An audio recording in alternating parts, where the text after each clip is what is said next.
Yes, sir. Okay. We are live. Hello, everyone. This is the Three Morons podcast, and we are live in the air everywhere, live from Minneapolis, St. Paul. As we just got done with the Twins game, my name is Zach. I am Carl. I am Jake.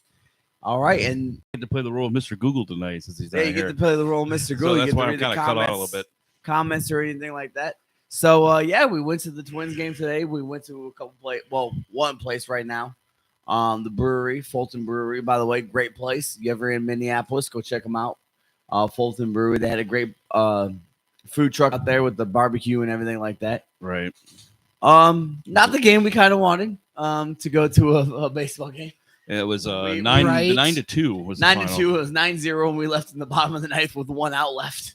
We decided, hey, let's call the Uber now. Most of the crowd already left. Mostly. So the price was actually pretty similar as when we got there. But yeah, I mean, a couple home runs. It was definitely exciting. Atmosphere was still pretty good. Yeah, Minneapolis has been great so far. St. Paul, a little hot. Airbnb here don't have no AC, but we digress. Yep. It was a great day, great time hanging out. I mean, we recommend anybody that A little wants- hiccup in the morning. Yeah, we won't get into that, but somebody forgot their wallet, me. But we coming up here. I would suggest or would recommend anybody coming up here watching a baseball, hockey, basketball, any sporting event, football or whatever. Come up here. It's really good hospitality. A lot of things to do. Keep you entertained through the I day. can't speak on U.S. Bank Stadium, No, but I mean, right down the road, right from Target, not that far. Then you got the Target Center right there as well, Yep. which is where the Timberwolves and the Lynx play. Yep. A lot of places to eat, a lot of breweries. I think we saw Irish pub right across the street. Yep. So there's a lot of good places to go. Yeah. So definitely a place that we should definitely come back to. We and see hit more out of a stuff. food truck tonight, which was not that pricey. and It was really good. It was pricey because It was it's a food pricey. truck and it's Minneapolis, but it was delicious, right? Better than it was barbecue and Yep. it was better than Famous Dave's. Yes. So I mean, big old guy working there, as you guys said earlier, we don't trust skinny people with food, right? You gotta have the bigger Gotta have the people. big guy, man. Gotta have the big guy cooking that chicken back there. Great beer. I wow. had the not was it the Vine? Well, you had an IPA, right? Yeah, I gotta carry on my wayward. Yeah, you always drink those IPAs. or something. I had a hazy one. It was a IPA as well. Little. Oh, Sweet Child of the Vine. Sorry, Not Sweet Child of Mine. Sweet Child of the Vine. I did not drink anything. Yeah, you don't drink. And then Don't when drink we got anymore. to the game, I think I spent about $80 in 4 beers. Maybe a little bit more. But I had some IPAs and stuff as well. I mean, it was with the very. with the content. I will say the Twins arena for beer was pretty pricey. Yes, it was. I mean, I've been to a hockey game where the beer is $5. You can get $5 beer, Right. a tall boy, right? So it was pricey. It was good though. Atmosphere was great. Sat around a lot of veterans since I did get the tickets through VetTix. Shout out VetTix. Thank you so much. But yeah, it was great. But let's move on from that Let's move on. From as that. we got a lot in college football. You want to talk college football, or you lot. want to talk about baseball, where we just gotta kind of. We can talk about baseball. So a couple days before we came up, they moved it to 6:00. That's why we are doing a late podcast, because at the time the Twins were half a game behind a wild card spot.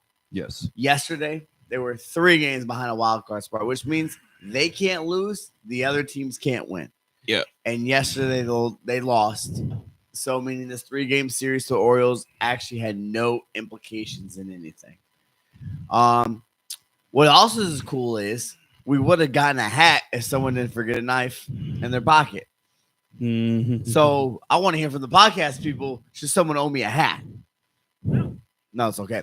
I wasn't expecting to buy Twins gear, but no, it was a fan appreciation weekend because it's free gear. It's a hat. free game, man. Oh, are you But- one of those people? Oh, it's free stuff. It's free stuff. Well, you It's wanted free to, is for me. You wanted to free up. So the Baltimore tonight won their 90th game of the season. They're 90-71.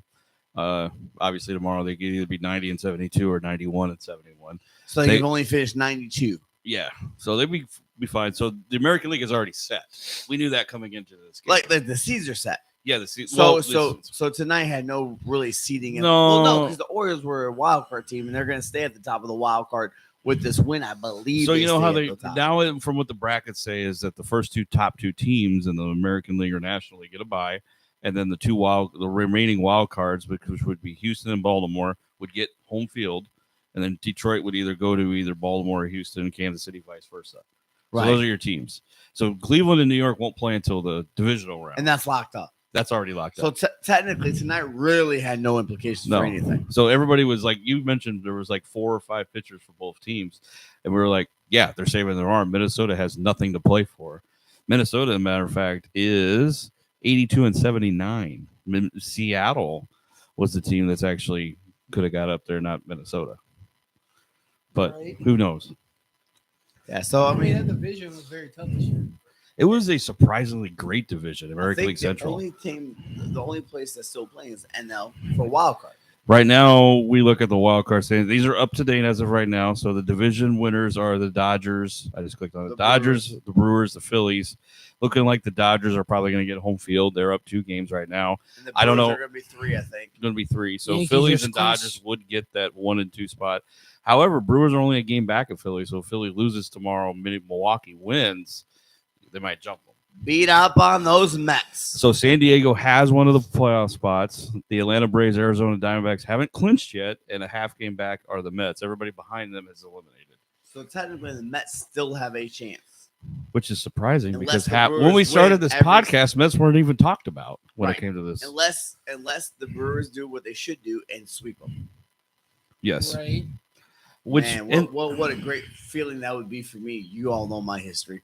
So that would be a great feeling if my team could beat someone certain's team. That would be great. right. Keep them And- keep them out of the playoffs. The thing about it is when we look at these playoffs with baseball, historically, since this first round has implicated, the top seeds don't do very well. They get knocked out. Yeah, the wild cards- they have that time off. Right. And yes, the rest is nice, but the same thing, you got other teams who are fighting for wild cards. Which, by the way, let me bring that up. Let me subtract what I just said because I just thought at the top of my head. The Mets could still lose these 3 games. Remember, they have a doubleheader on Monday. Yes. 2 makeup games. 2 makeup games on Monday could put them in the playoffs. Yeah. So if you're Atlanta or Arizona, you need to win. Because I think they play Atlanta. Oh man, I think I don't. You could look it up, but I think they play Atlanta Monday. That's why they have the doubleheader. Because right now it's so important that they play because they're only a half game behind. And you got to realize if that's 2 games, yes, and say Atlanta loses and Mets lose, you're talking about a half a game. That's 1 game. Those Right. are 2 games that will decide who wins. Yep. Which sucks because it's a doubleheader right the day before the playoffs start, which is Tuesday, Tuesday. Yeah, I and think it'll so. be Monday. So it does put you at a little bit of a disadvantage because you have a doubleheader and then you got a game the next day on the road, most likely. Well, not most likely. You will have a game on the road. But and then also, like, we wanted to bring up the Detroit Tigers resurgence. Ended Kansas City Royals, 2 Right. teams that were way out of it the last few years. Actually, Detroit snapped a 10-year playoff drought. Kansas City hasn't made the playoffs since they won it in 2015, and they just literally came out And of that's when nowhere. they won it, right? We'll talk What about game is that? So in 2015 was when they won the World Series against the Mets. We'll get into that, Jake. We'll get to college football. We'll Don't get there. worry. We'll get there. Don't get ahead of us. I Wait. know, but I just looked at the score and I'm like, ooh. This is 3 morons uncandid. Okay, we ain't got no cutoff. We ain't got no cup. So, like, when you say, like, Detroit was one of those teams in the early 2010s that was contending for a World Series with Miguel Cabrera and all these guys. And same with the Royals. Royals with Mike Moustakas. We can name Eric Hosmer, all these guys that, you know, They they're ended up not going- Lorenzo Mike Cain. Moustakas ended up going Lorenzo to- Cain, your guy that went to Milwaukee after So you. did Mike Moustakas eventually Yep. went to Milwaukee. And they just had to retool. And right now they had an all-star. You know, Salvador Perez is still left over from that team in 2015. But at the same time, like, both these teams, like I said before, AL Central was really great this year. The AL East just kind of sucked. And you're talking about a guy you said, oh, he's still left over from 2015. Remember, that's also 9 years ago. Yeah. So I mean, how long did it take him to get? How old is he? Stuff like that. And he's a So catcher. time at now is not on his side, No. but he was still a veteran presence that knows what it's like to Usually- go to the playoffs. Catchers and pitchers are usually those people with longevity Yep. positions. Unless you keep throwing your shoulder on, have to have Tommy John surgery. Fair enough, but I Yeah. mean, Which, by the way, let's talk about. You want to talk about longevity? let's talk about how now there is a universal DH. If Yes. you are the DH, that's longevity. Longevity, and if you're not fielding every day and you're just hitting, why are you still playing with that? I heard a noise. I'm like, I thought it was from the TV. So you have the That was for universal. me. You have the universal DH, and you got a player that's pretty much saving themselves. They could play longer just by hitting every day. You're not going out there with the grind of trying to field the ball, sliding, diving, stretching your arms out to get a catch. You got somebody that's just literally just hitting. He has may have a longer career in MLB as opposed to like a catcher or a pitcher that's wear and tear every day. Right. I mean, yeah. I mean, I have Maybe I nothing else should. to say, I guess. Maybe I should just take a back seat. I'm sorry, I made to jump over. But No, you're That's fine. fine. You're right. Like baseball is one of those sports that you do have people sometimes on the decline, injuries and stuff like that, but you also have longevity on certain positions. And now with the DH, like let's talk about Shohei Ohtani, yeah, right? He has another Tommy John surgery. He could be done pitching, but with his hitting, Mr. 50 and 50, getting close to 60. He could. right? He may This dude could be, Right. and this is this first year on the team, and we saw the stats. He has the most home runs for the first year on the team, tying Hank Aaron, Yep. and then also a little bit ahead of Pete Alonso in 2019. And we know he won the home run derby in 2019. Yep. I think that was his rookie season, I think it was pretty close. or close to his rookie season.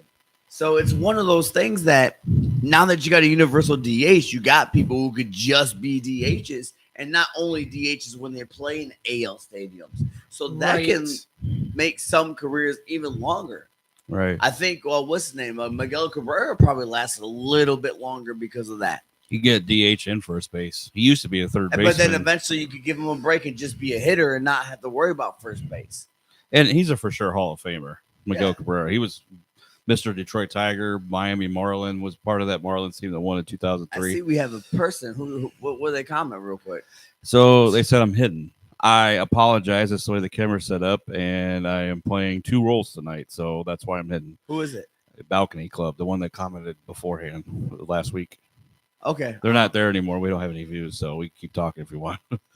Okay, I just want to know. We got one view. Nobody. That's Huh? 0 and 0. 0-0. Okay. Keep going. Yeah. So the reason Carl is sitting because he is Mr. Google. He just happened to be closest to the camera.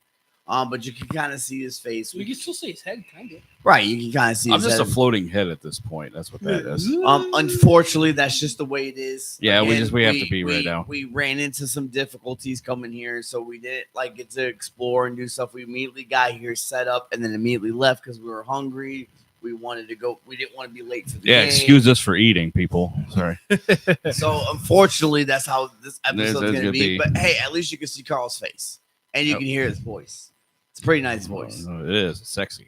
It's amazing. Yes, it is. So- It's like Barry White, Louis Armstrong. Let's jump real quick before we get to the meat and bones. Right. Meat and bones is going to be I football. want to jump to the NHL early standings. Season starts, I think, October 2nd, 3rd, 4th, something like that, around that time. So you want to do Stanley Cup predictions tonight? Let's do some early Stanley Cup predictions. Okay, I'm down. Now, no one out there knows who we like. But No. we all know who I'm choosing if you know who I like. Yep. Islanders. Rangers. The hell did you just say to me? Rangers, bro. How about the team that was down 4-1 and still came back and scored 5 straight goals to win? I understand it's preseason, but you still play your starters. Yeah. And the starters scored. Technically, they scored 4 in a row. I don't count empty nets because it was a great breakaway. Fucking, my bad. Empty He nets took it don't away go from the against the dude and went goalie. in and just swooped it in. To be fair, But I knew again, it was I the New don't York count- team. I couldn't remember which one. I don't count empty nets as a good goal because it's you And just throw they it don't down they don't there. count against the goalie because the goalie's not out there defending. Right. Yeah. But the Could have thing said is, you like the he- Devils. No. Like, you I like- am a good did you- Catholic boy. I will never shoot for devils unless it's two blue devils. No, New Jersey.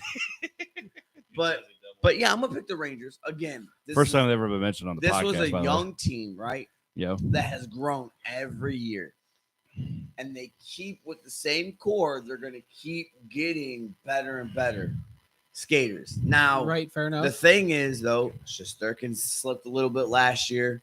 Let's see what he does this year. I mean, he did allow 3 goals before Quick came in. So Quick might end up being the guy if Shesterkin can't get it in. But remember, what 2 years ago, Shesterkin was goalie of the year. Yeah. And then He last was. year he slipped a little bit. Let's hope he gets back up there. And But I think the Rangers have a chance. And I'm going to do a just a throwaway pick because I think this team has a bright future as long as they can build around the guy.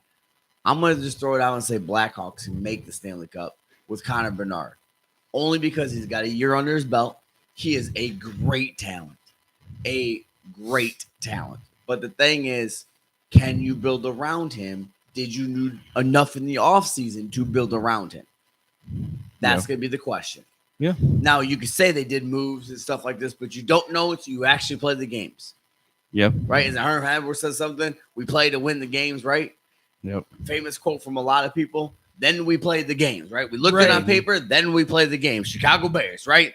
They look good on paper, then they play the games.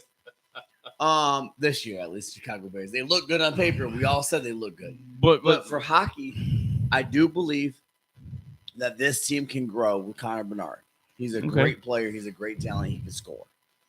But did they do enough in the offseason to at least get to the playoffs? Right. You concur, or are you going to pick the Blackhawks to go all the way, or are you going to pick somebody else? Me? Yeah, I know you're a I'm Blackhawks going to fan. pick the Blackhawks because they're, of course, my favorite team. And also, Okay, now who's your realistic go all the way team? Do you follow enough to go realistic, or are you going? You can pick as a random fan? team, you know.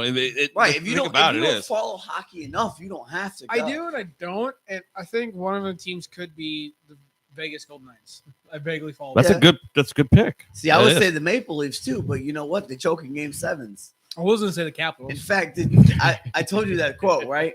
Where that Maple Leafs player, he said, we should play every game like Game 7. So someone's like, oh, so you're going 0-82, right?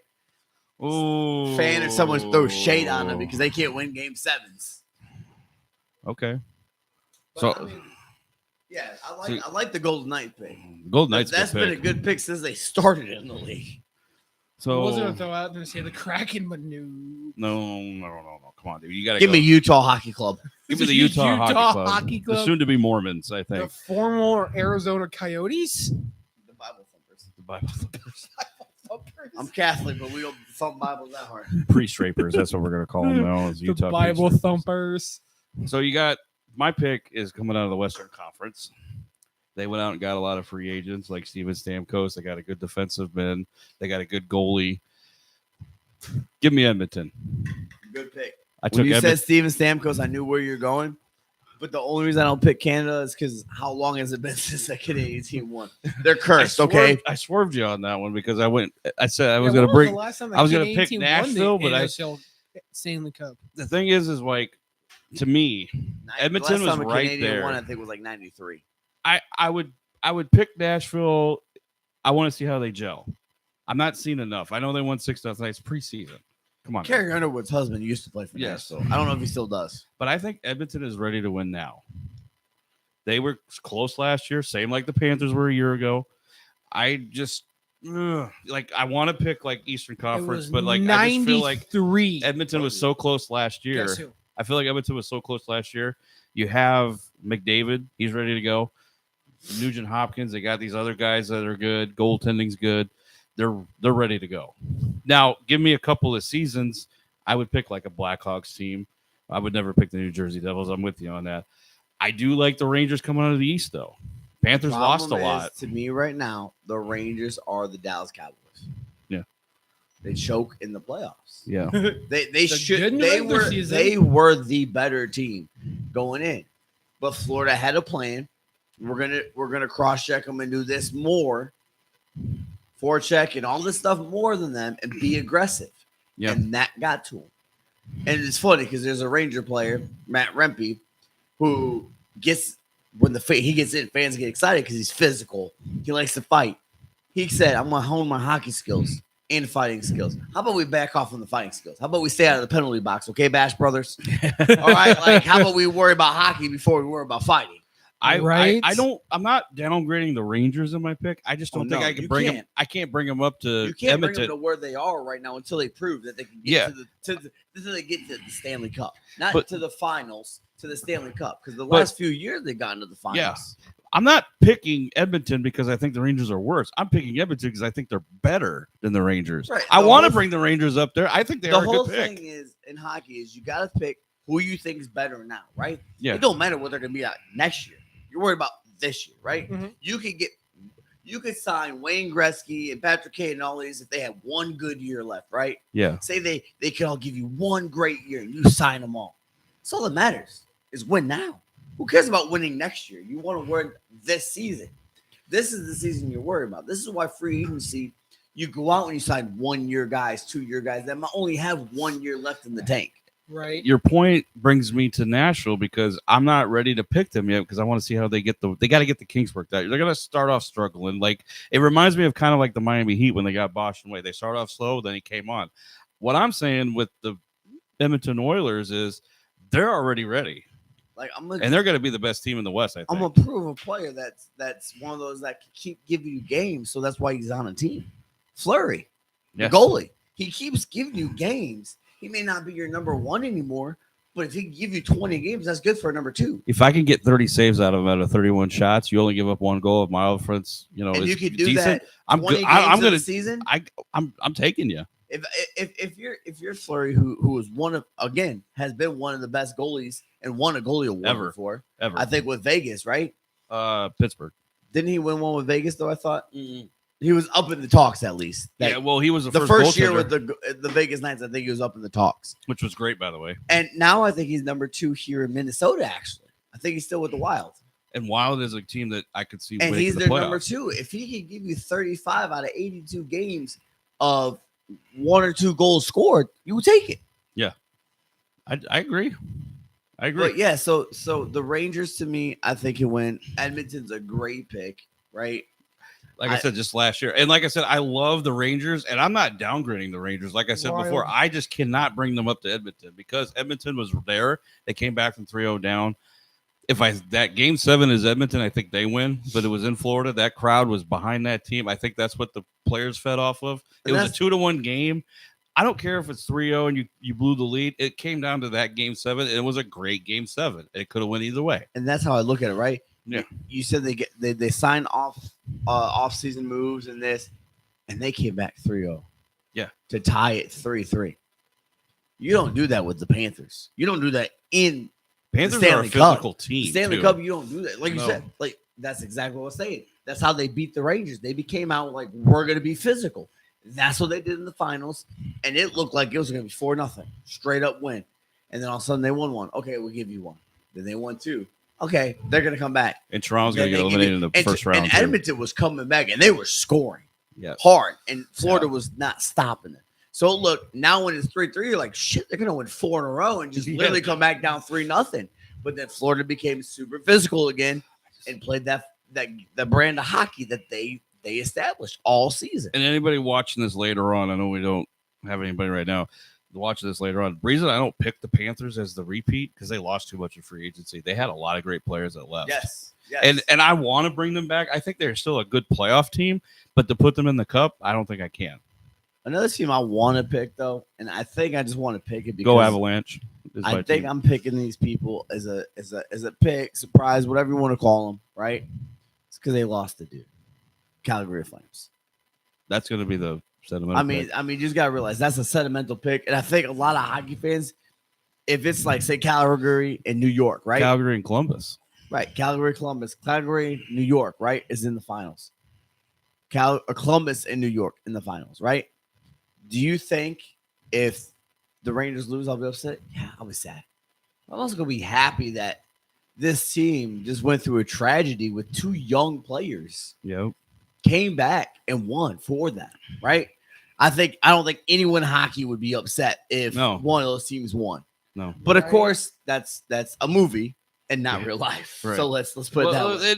and to bring Might your be real point, life in the NFL Right. when they're rigging games, Right. but in the But NHL the- where you can't. but to bring to your point, to maybe move sports, that's why the Vikings are a brotherhood. They're not a team; they're a brotherhood because they came together after Kyrie Jackson or whatever his name. I forgot his name. Sorry, Kyrie Jackson. Kyrie Jackson passed away and had that accident. They became a brotherhood. Like I watched some of their videos on Facebook. They're men. They're brothers among men. That is more than just football. and more than just sport. Like, and I see that, and I can see that with Calgary and Columbus. Okay, what is this going to do? Can this make us or break us? If it makes you stronger as a team, that's going to show up on the ice. And that might happen. And that's why I pick a Calgary or Columbus, is because it makes you stronger because you're going to play harder for that team. Right. Why I like hockey so much is because you have 4 lines that determine a team. You don't have your starters out there all the time. Exactly. If you have the depth, you're going to go far. I don't care what seed you are. If you have the depth and you're clicking, you're going to go. I mean, look at this Rangers team, right? You don't know much about hockey too much, right? And you know a little bit, right? A decent amount. And I know I'm learning more and more and more, right? Because I'm well, for the podcast, we're going to watch more this year. I'm beginning to realize hockey has become my number one sport over football, which I never thought would ever happen in a million years. That's one good thing I can take out of my past relationship. I learned to love hockey, right? So I like tonsil hockey. So, but let me ask you, how many Rangers can you name? I can't even name one, to be honest with you. Okay, so just following hockey and really getting into the last 2 years, you got Zibanejad, you got Capo Caco, you got Adam Fox. Like, that's right there, right? That's great teams. But you also got the people behind, like Remke, like I told you, that rookie. Yeah. You got Shesterkin, a great goalie. You got Quick, who became a great goalie. You're getting all these names that people don't know, but they're playing hard, like a brotherhood, like you were saying. Yep. So that's one thing I like you said, depth, right? You don't need to know all these star players, but yet you got all these people that I just named that you couldn't name as a regular hockey player. Right. We can name our Goudreaus, our Trocheks, and Sidney Crosby's, Alex Ovechkin. What's the guy that got just Ovechkin, but the guy Connor Bernard, right? Connor Bernard. What's the other guy in Edmonton? Connor McDavid. Austin Matthews with Toronto. I mean, that's just to name a few. Steven Stamkos. How many players can you name off the Florida Panthers that won? Next question. Exactly. They're good players that you don't know the names to because you only learn the greats, right? You don't learn like football. You can name almost all of the Green Bay Packers. We can sit here for about 10 minutes and probably name almost the whole Green Bay Packer team. You get from Kraft to Musgraves to Reed to Quick, Elgin Jenkins, or to Wicks, not Quick. I said Quick. Wicks to Elgin Jenkins. And then you got Jurgens over there, center for Philadelphia. Like, you can name the lotion, guys, but yet they're not big name players. So, which brings me to my next point here, right? So, well, I want to say one thing. Favorite New York Ranger of all time? Can you guess it? Mine. Yours? Yes. I want to say Messier for some reason. You're close. I'll give you that. That's just because it's not Wayne Gretzky, but it's not Mark Messier. You're close. Think defense. Can you give up? I give up. Brian Leach. Okay. That was a bad. My favorite, because I will admit I'm not a big history guy yet. Right. I'm learning still, right? My favorite of all time is, a lot of people would say it's the goalie. Who do you think the goalie is? Is it Henrik Lundqvist? Lundqvist is great, but it's got to be Miller, Keandre Miller, Wisconsin, baby. Oh. Badger reference. I like it. You want to? But actually, honestly, my favorite player of right now going on, I got two, right? Okay. Zibanejad, loves Zibanejad. But number two, just because of his name, Capo Caco. And the reason behind it, because when I first heard his name, I thought they said Caco Caco. I'm like, wait, did they just say first? Thought I heard they say Taco Taco. I said, what did they just say? And then when I heard it again, I thought they said Caco Caco. I'm like, dude got a first and last name the same. His parents were drunk. Then I found out it's Capo Caco, and literally the only difference is Kappo versus Kakko. So it's literally just the K's and the P's are switched around. It's great. I know who your favorite Blackhawk is. You want to tell everybody? Patrick Kane. Jonathan Toast. Jonathan Toast. Yeah. Man, that makes me want some toast. Toast. I'm more leaning in the direction. Kane, but I'm more leaning. It wasn't the only player on those Blackhawks team. It was Jonathan Toast. So would that be your favorite player of all time too? We had Marian Hossa back then too. You know who I really like, and I think he was a good player for PK Subban. You also had Allen too. PK Subban was Allen. great. Something Allen. No. It was like a wing. Okay. Detroit Red Wings or like Aled played Timbre? wing position? Is Like it Tim? wing. Not Okay. Timbre. You said wing. It could be two things. With me being a Lightning and Avalanche fan, was Joe Sakic and Vinny LeCavalier. Okay. Marty St. Louis, he's a Ranger too. He was good. Stamkos is up there too. Another one that I really liked is Steppen. Derek Steppen. I thought he was Mhm. pretty good with the Rangers. Got traded to Arizona. What about Jaromir Jagr, who hasn't retired yet? Where's he playing now, though? He's Overseas, right? This is last year. He's like 52. 45, right? 52, and he's finally retiring. At the end 52 of the year. retiring. Dang. He's not a goalie, right? I hope not. Need some glasses for that one. Yeah, can't All see right, the so puck. before we go any further, before we forget, because this conversation is going to be great tonight. I want to say we are sponsored by B&L Creative Design. They made the bracelet right there that he is wearing. They do prayer bracelets. They do rosary bracelets.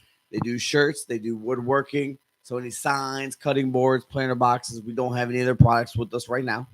Go on their Facebook, B&L Creative Designs, or go to their Etsy page, blcreativedesignsshop.com. Appreciate you. So we appreciate you guys. They did not sponsor this trip, unfortunately. No, they didn't. That's why we're in. Which is fine. We got a good setup though. I mean, if we they got. sponsored this trip, we would have been here a little bit longer. We would have had AC. Yeah, we would have got the It Airbnb is with AC. hot in here right now. Okay. They don't tell us that on the app. It's funny because the response I saw it was, "There's who would have thought it was this hot in September? Who cares? What about summer months? Right? And well, yeah, we got fans in the Little damn tabletop fans."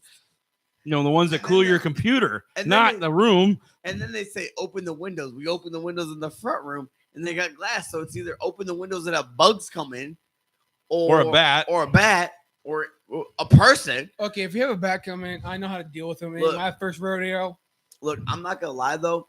There was an Iowa man murdered in St. Paul last week. I'm not opening the damn window where someone can run through the damn window. let's not make it 4. I seen some of In the a people month. across the street. And let's just say I don't profile, but I've also seen the area we at. It looked a little ghetto. Yeah, well, the store. Remember the text I sent you guys Okay. over in the Uber? You remember the liquor store? Yeah.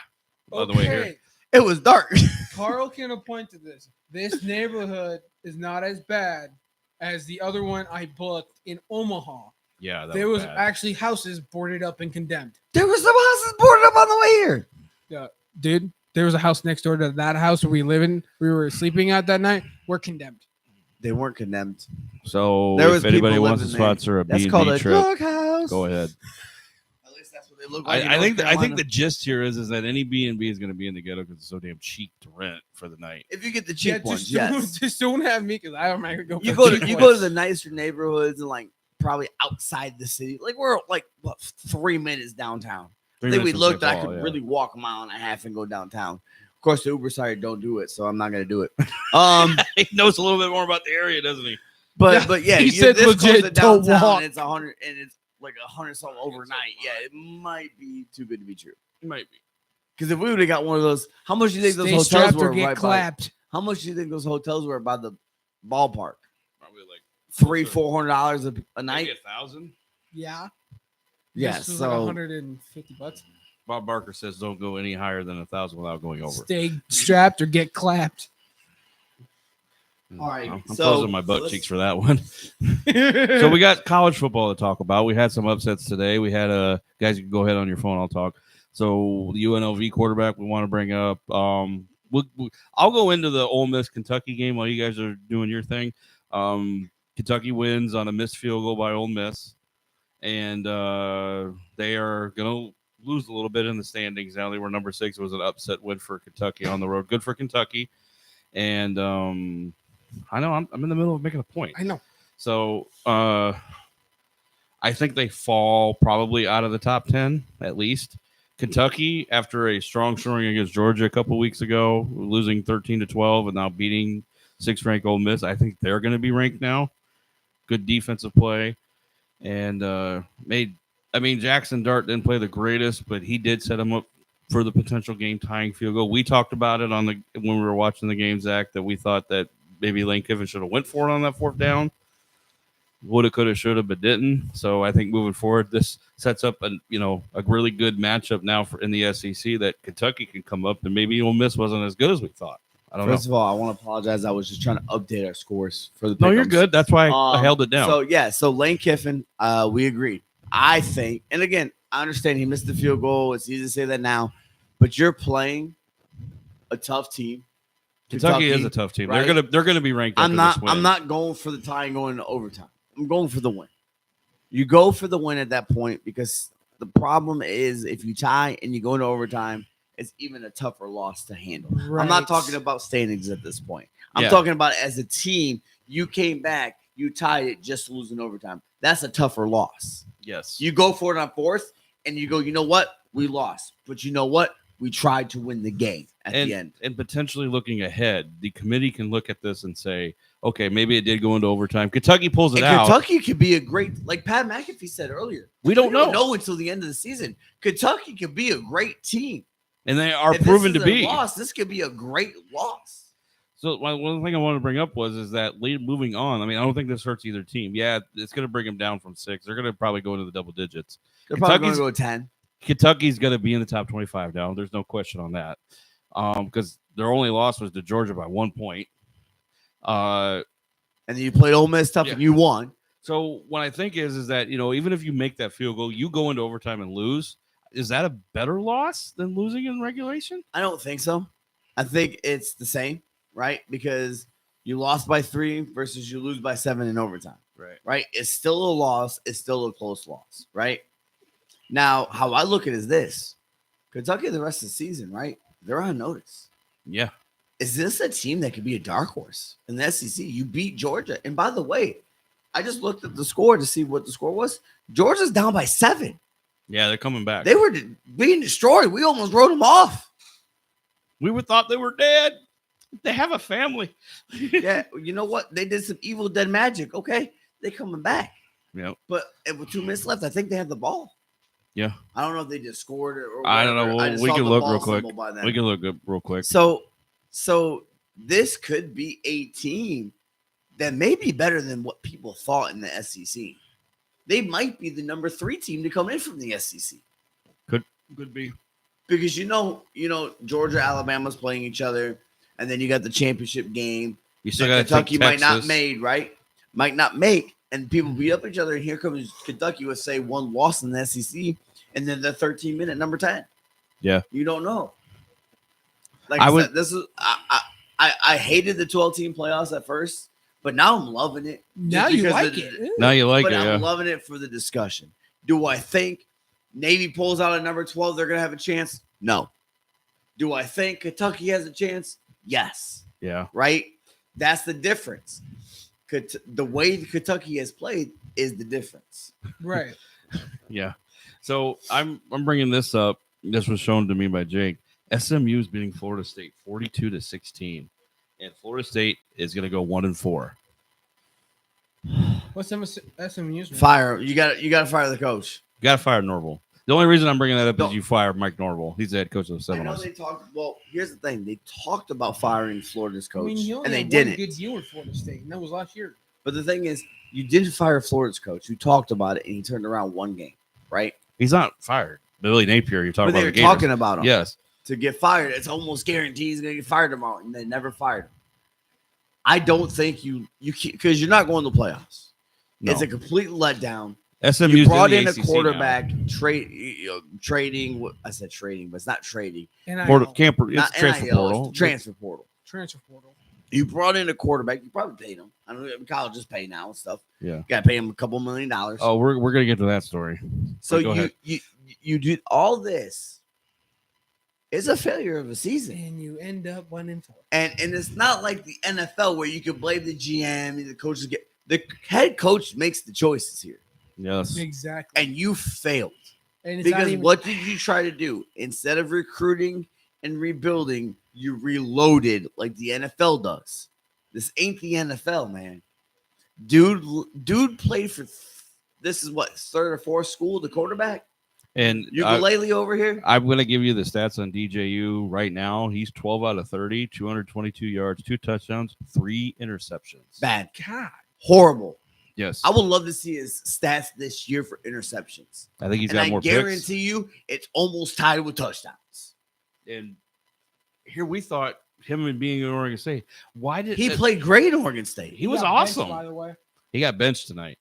So he didn't even finish the game and he had 3 by some interceptions. guy named Brock Glenn. By some guy. Should we be saying by some guy for Florida State? You said he threw 3 picks in this game. He threw 3 interceptions. He has 6 touchdowns, 6 interceptions to 4 touchdowns this year. How many touchdowns? 4. So he has. So I told you it's gonna be damn close to the same. 4 to 6. 6-4. He has a horrible interception touchdown rating. Horrible. He's not going drafted. He's not going to be in the NFL as a star quarterback. He we wasn't thought even- this season could be the season this dude makes a name for himself. He had that potential. I'm not At saying Oregon State, he did. He But he he comes wasn't up- going to be in the Heisman, but he could have been, like you're saying, one of them guys like a JJ McCarthy, Bo Nix that gets into that draft class.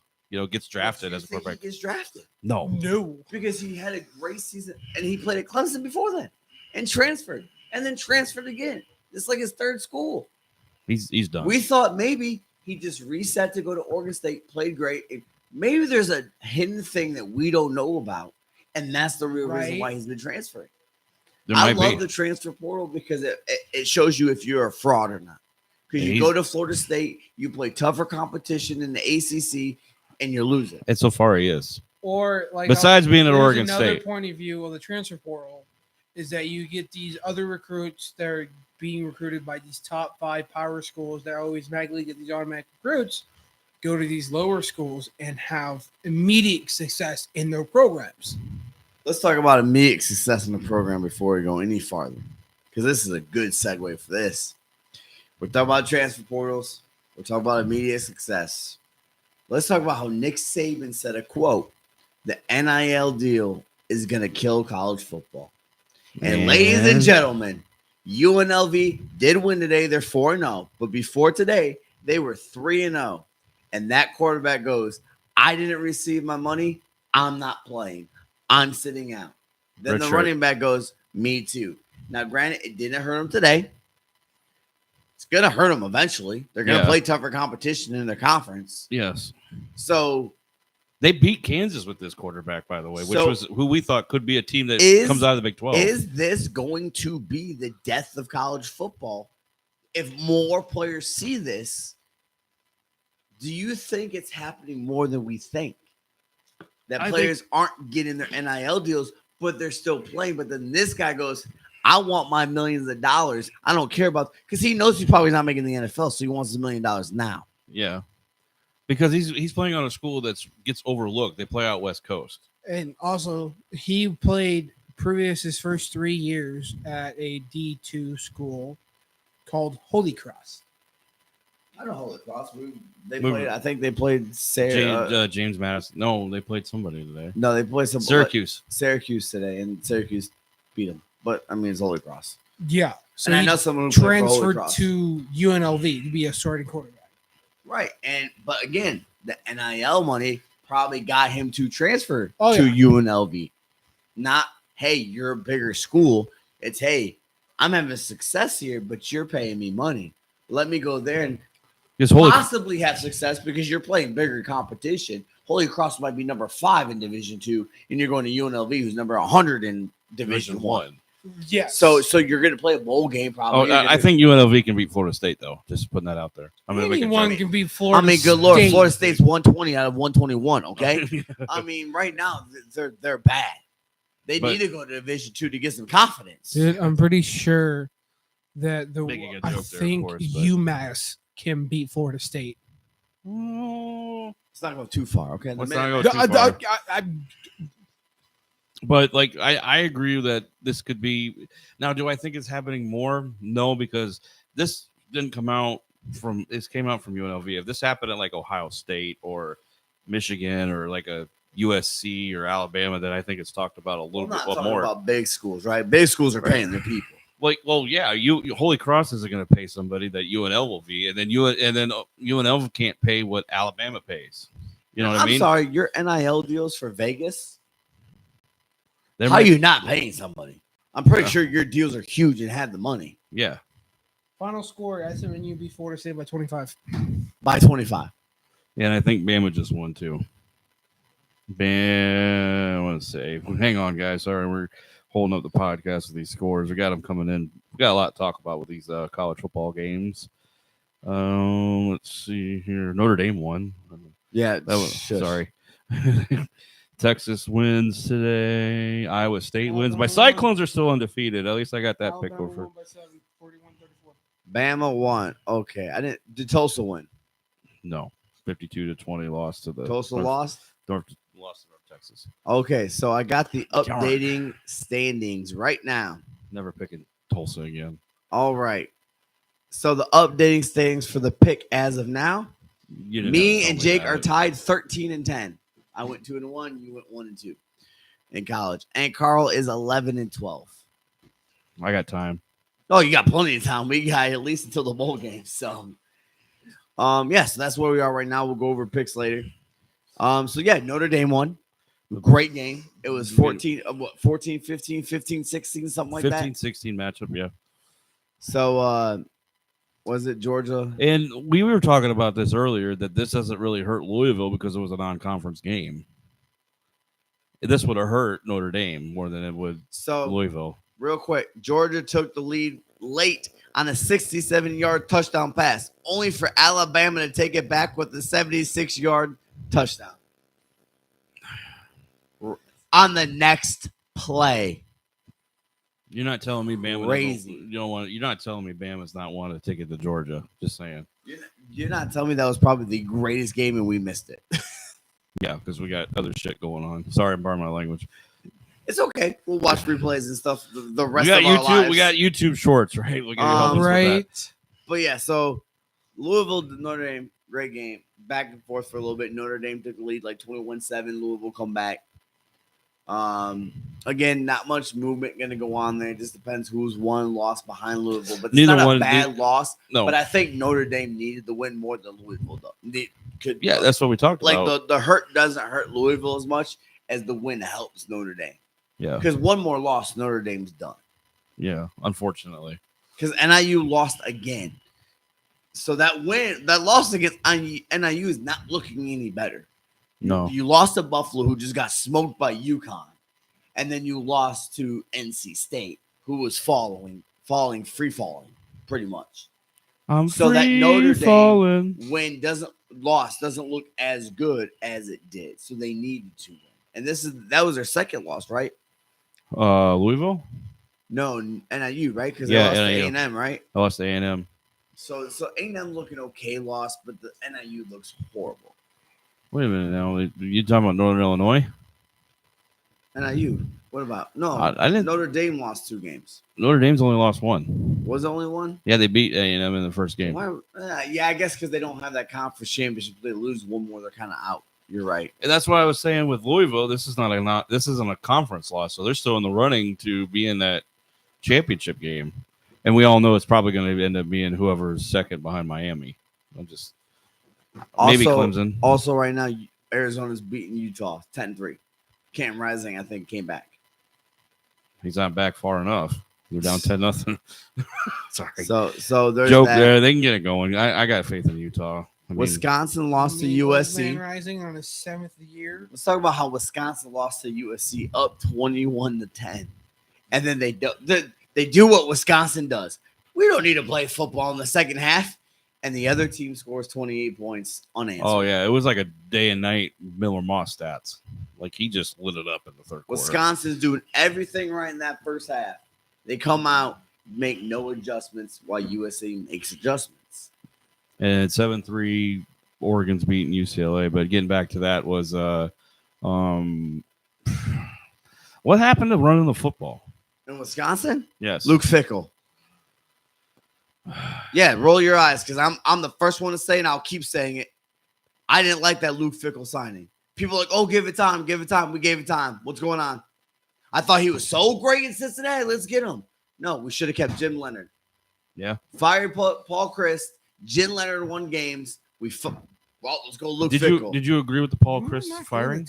I don't mind that he got let go. I think it was time. But the thing is, if you're going to let him go with a Badger. Jim Leonard has been loyal to that program. Great defense. What happened to that defense? I don't care about the damn offense. Let's look at the freaking damn defense. Hasn't been the shit since Jim Leonard left. And I will be angry about it until the day I die. Because you let him go and he could have been the head coach winning football games. That dude knows what it's like to win. Guarantee you, Ohio State needs help. Hey, Luke Fickell, come back to your alma mater. Yes, he'll leave in a damn heartbeat. Which is probably going to And happen. Jim Leonard won't leave until you fire him.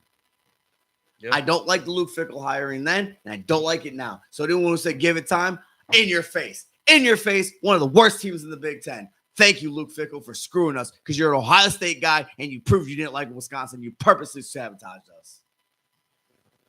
Okay. Sorry. I'm still angry about it because I don't think it was the right hire. So if they don't get Jim Leonard and they don't get Luke Fickell, who do they get then? They won't get. They can probably still get Jim Leonard if they get rid of him. I don't think you're gonna fire Luke Fickell because he's gonna somehow get you into a playoff game just because you're gonna beat the Purdue's, the Northwesterns, the Minnesotas. Ohio could be a beat. You could beat Ohio. You could beat Nebraska because they have times where they're playing good. Yes. But the thing is, for what you want to do, you don't have the players for. You don't have the players for the passing game yet. No, you don't. You haven't recruited enough. You can't just come in and immediately change the playbook when everyone for the last 3-4 years has learned to rush this, and then you immediately change the playbook to what you want to do. You got to gradually change and start recruiting for that. You can't think a freshman is going to come in and throw for 450 yards or a freshman receiver is going to be able to receive for 200 yards or whatever and do like a West Coast offense if you've been ground and pound. Right. You're not going to be able to train. You're not Alabama. You can't just switch on a dime. No. You're not these schools who are getting top prospects. You're about building. You have had people who have been there for 3 or 4 years rebuilding or building together a certain playbook, and then you come in and change it. That's why I don't like the Luke Fickell hire. Do I think Jim Leonard would have been a great coach? Yes. He came in and won. But again, that's what they've been doing since he's been there. He knew the playbook. You come in and you switch it. That's the problem. Right. And one thing, go ahead. Well, I'm going to say this: if Tyler Van Dyke's quarterbacking right now, does it change? No. You don't think it changes? Because I don't think he's that great. He's not going to beat a USC. I don't think Tyler Van Dyke would have came out lit or Alabama up. Okay. I don't think he's going to. Now, do I think they would have beaten USC? Possibly. But what were we talking about in the beginning of that game? What was showing? Defense. Defense was showing up. Defense. The pick on Miller Moss. There was a fumble. The punt that led to make them 14 or 21-10 or something is they touched the punt and the Badgers got it. Special teams. And it wasn't offense. That wasn't lighting up the field. It was defense. It was Badger football defense. Do I think we could probably win? I don't know. I'll go back and look at the game. I'll look at the stats. Right now, I don't have it in front of me. Did he make mistakes? If he didn't throw an interception, Tyler Van Dyke does nothing for me. If the dude threw 3 interceptions in the second half, Tyler Van Dyke does something for me, maybe.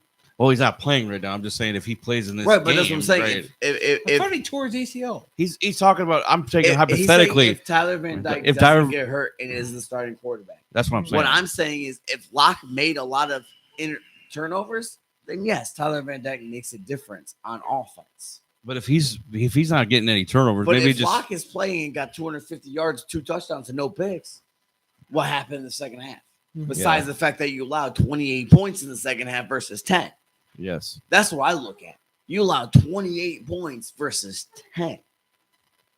Show me the defense.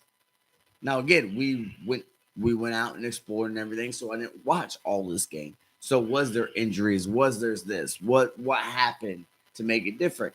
That's when you look over. You're starting to remind me of how I was 4 years ago when I was ready to just be done with Jim Harbaugh, and he switched the playbook back to a grounded pound. Passing game wasn't working. Let's go back to being old school, ground and pound defense of knock them in your face football. Look what happened. But Jim Harbaugh can do that. But Luke Fickell is not going to do that. But I'm saying you adjust to the players that you have. Right now, Badger football is defense running the football. Luke Fickell is recruiting for passing.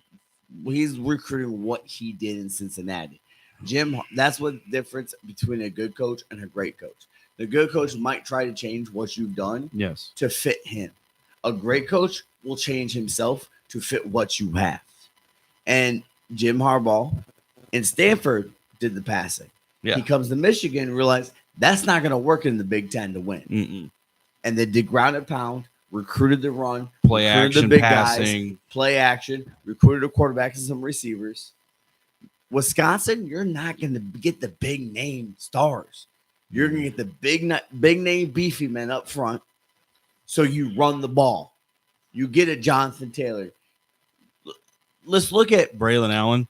our big board today is going to be quarterbacks that did great in college and not NFL.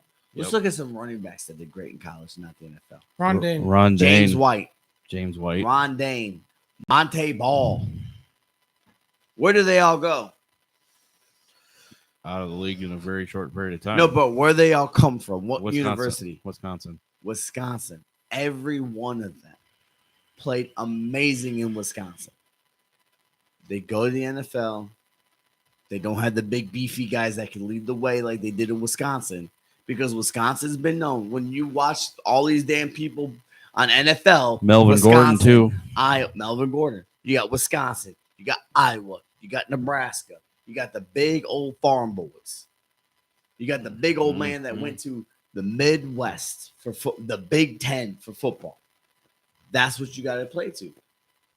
You may not win a national championship, but you're giving yourself a chance, because that's how this team knows how to win. Is run and pound and defense. You're not going to change it. That's the only reason I was upset. Now, if Jim Leonard came in and tried to change the playbook a little bit to make it more modernized, and then you get a Luke Fickell, it might work. Yeah. But Luke Fickell tried to change it overnight. They're still running the ball pretty good. Yeah. When they run decent. But then there's games like USC. Now that, and this is what the conference alignment does. USC's, you got to throw the ball on USC, because running's not going to pay dividends, because they're used to West Coast offense. They're going to spread you out. So when you get down, you got to spread them out. And they're not going to take the passing game seriously, because they know Wisconsin can't throw. Exactly. But the thing about it is you're up by 11 and a half, and I don't know who had the ball. We didn't really watch it. You take time off that clock. You run the football.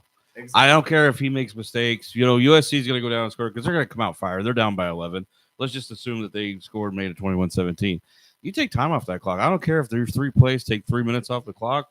You got to wear down that defense. Here we go. Locke, 1 interception. Moss had 1 interception. Locke had 180 yards passing.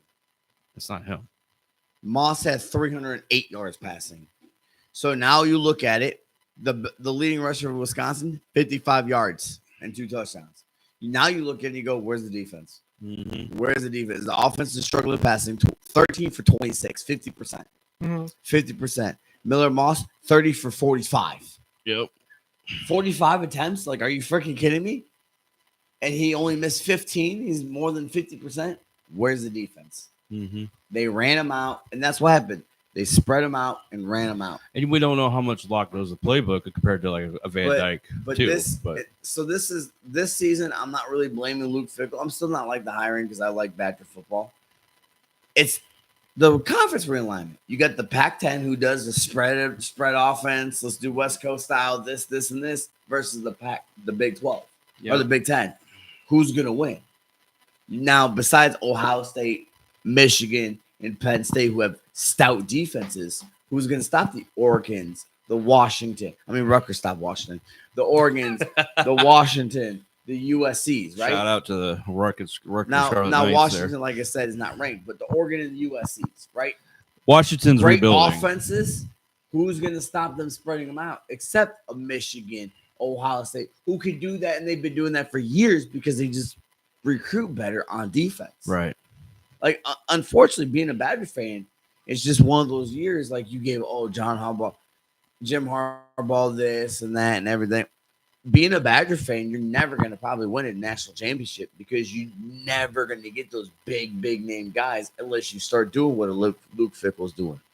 Well, it also is that you need to, people aren't going to go there even for NIL money if you don't start building a successful program. Right. And I think that's why Luke Fickell, they hired him to switch them around, because that's what they need. but he's doing it wrong. He's not doing it slow. He's just immediately changing and expecting results. But what does help is the transfer portal. You might get some of them quarterbacks all over players and stuff like that. A lot of times, and this is one thing I've heard from like a lot of the SEC, and you can attest to this, is like those SEC schools, they come to the Midwest for linemen. They don't go to the South. They go to Speed for South. They come up to the Midwest for strength. Because you got them farm boys. Yep. We drove up here to damn Minneapolis. Nothing the whole way. No, it was all corn. That's soybeans. Do you see them making a bowl game? They're not. Well, we're not going to make Wisconsin? the playoffs. Yeah. Do you see them making a bowl game? 2-2. They got Iowa, Nebraska, Minnesota. 3 Tough game. rival games for sure. And you need to win 4. I don't know what the rest. Hard. It's going to be hard. And what? They've made a bowl game, I think, for the last like 25 years. Yeah. I mean, they have actually, if you look at it, the most consecutive appearances In a of bowl a bowl game and March Madness together. This might be the year they get broke because you got a lot of tough teams. If you look at their schedule, and I'll look at it real quick because I got it pulled up. I got Wisconsin pulled up, unfortunately. It's fine. They got Purdue and Rutgers next, and Northwestern. Those are 3 games they can win. Then you got Penn State, Iowa, Oregon, Nebraska, and Minnesota. So you have to win the next 3 games. You have to. And then you have to win against Iowa, Nebraska, or Minnesota. Because it's going to be hard to beat Penn State. And it's going to be hard to beat Oregon. Yeah. You have to win 4 of these tough games. Because Rutgers is 4-0.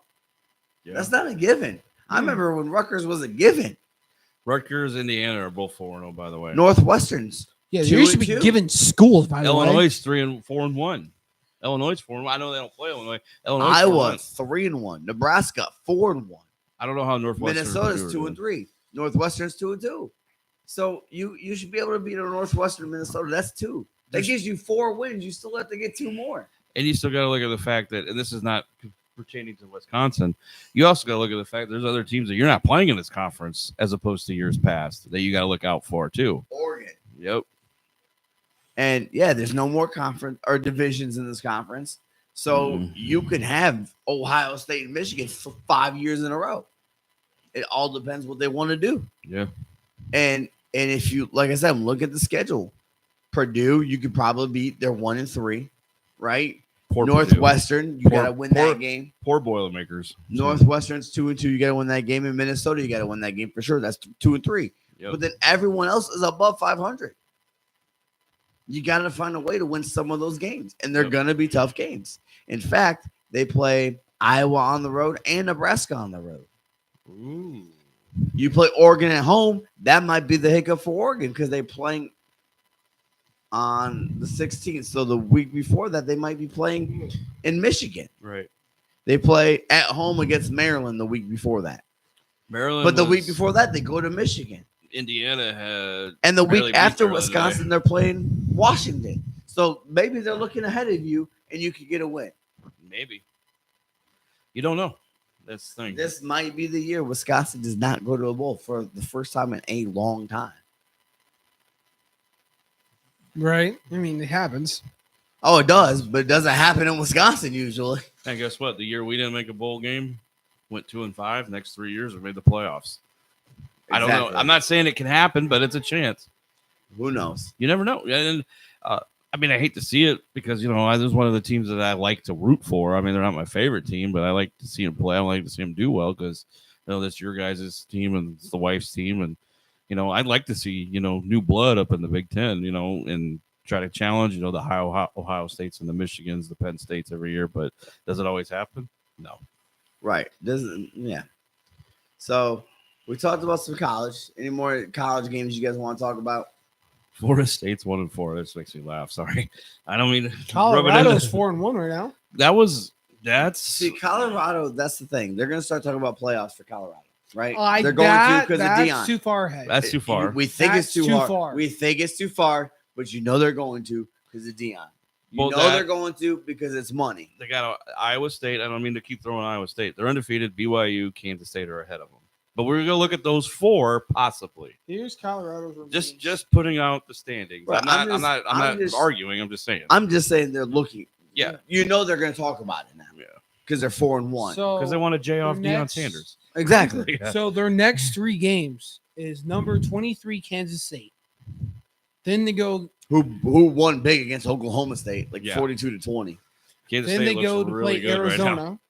Arizona's tough. They're beating Utah. The Arizona's not a pushover like they used Then to they be. got Cincinnati. They should win that game.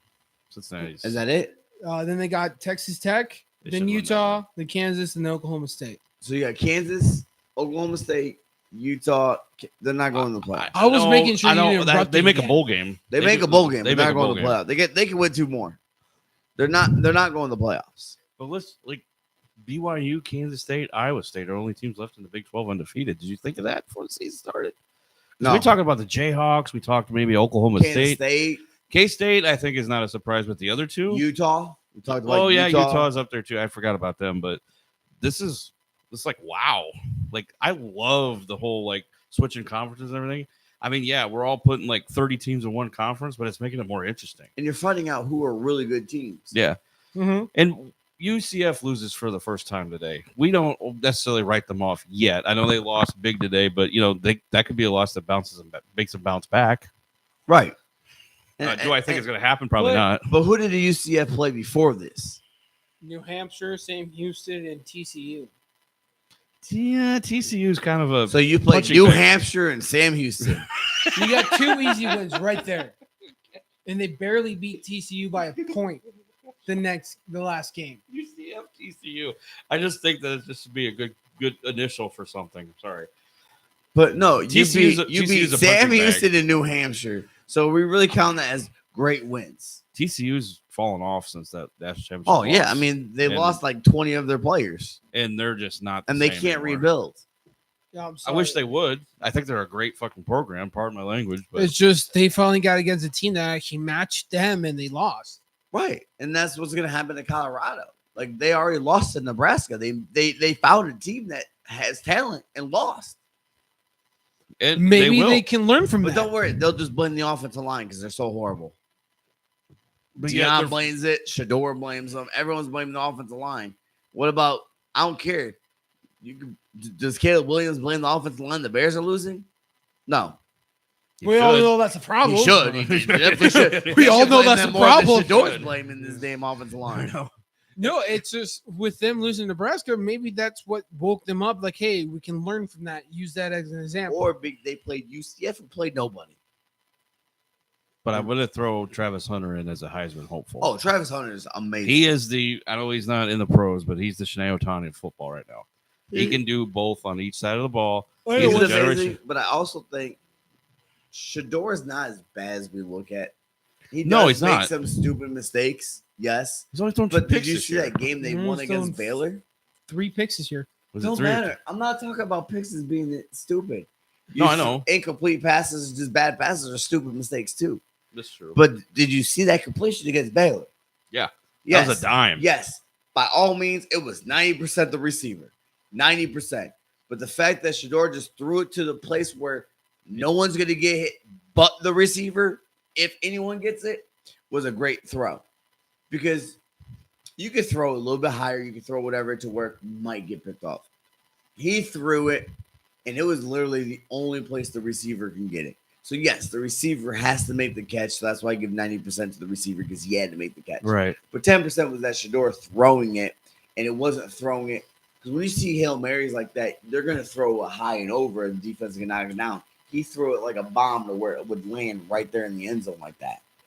That's still him throwing it. Yeah. Now, did he purposely throw it like that, or is that all he could throw? We don't know. But the fact that he didn't panic shows he has grown since last year. It reminds me of his dad because Deion never got riled up. Right. Playing. And I think Shador got wild up last year. Oh yeah, he's going from D2 to Division He One. goes from FCS to And you're playing Utah, you're playing USC, you're playing Oregon. I mean, Pac-12 was loaded. That they got now Washington. a little bit over, and he's still playing some of those teams, but not all of them. He's not playing USC again. He's not playing Oregon. He's not playing Washington. But this was a big game that they needed to prove to people Yeah, that they could they- win. if they lost, because they all get discredited. Yeah. because everyone thought, oh, UCF has this big, powerful rush offense. They're going to win. Colorado stuffed that.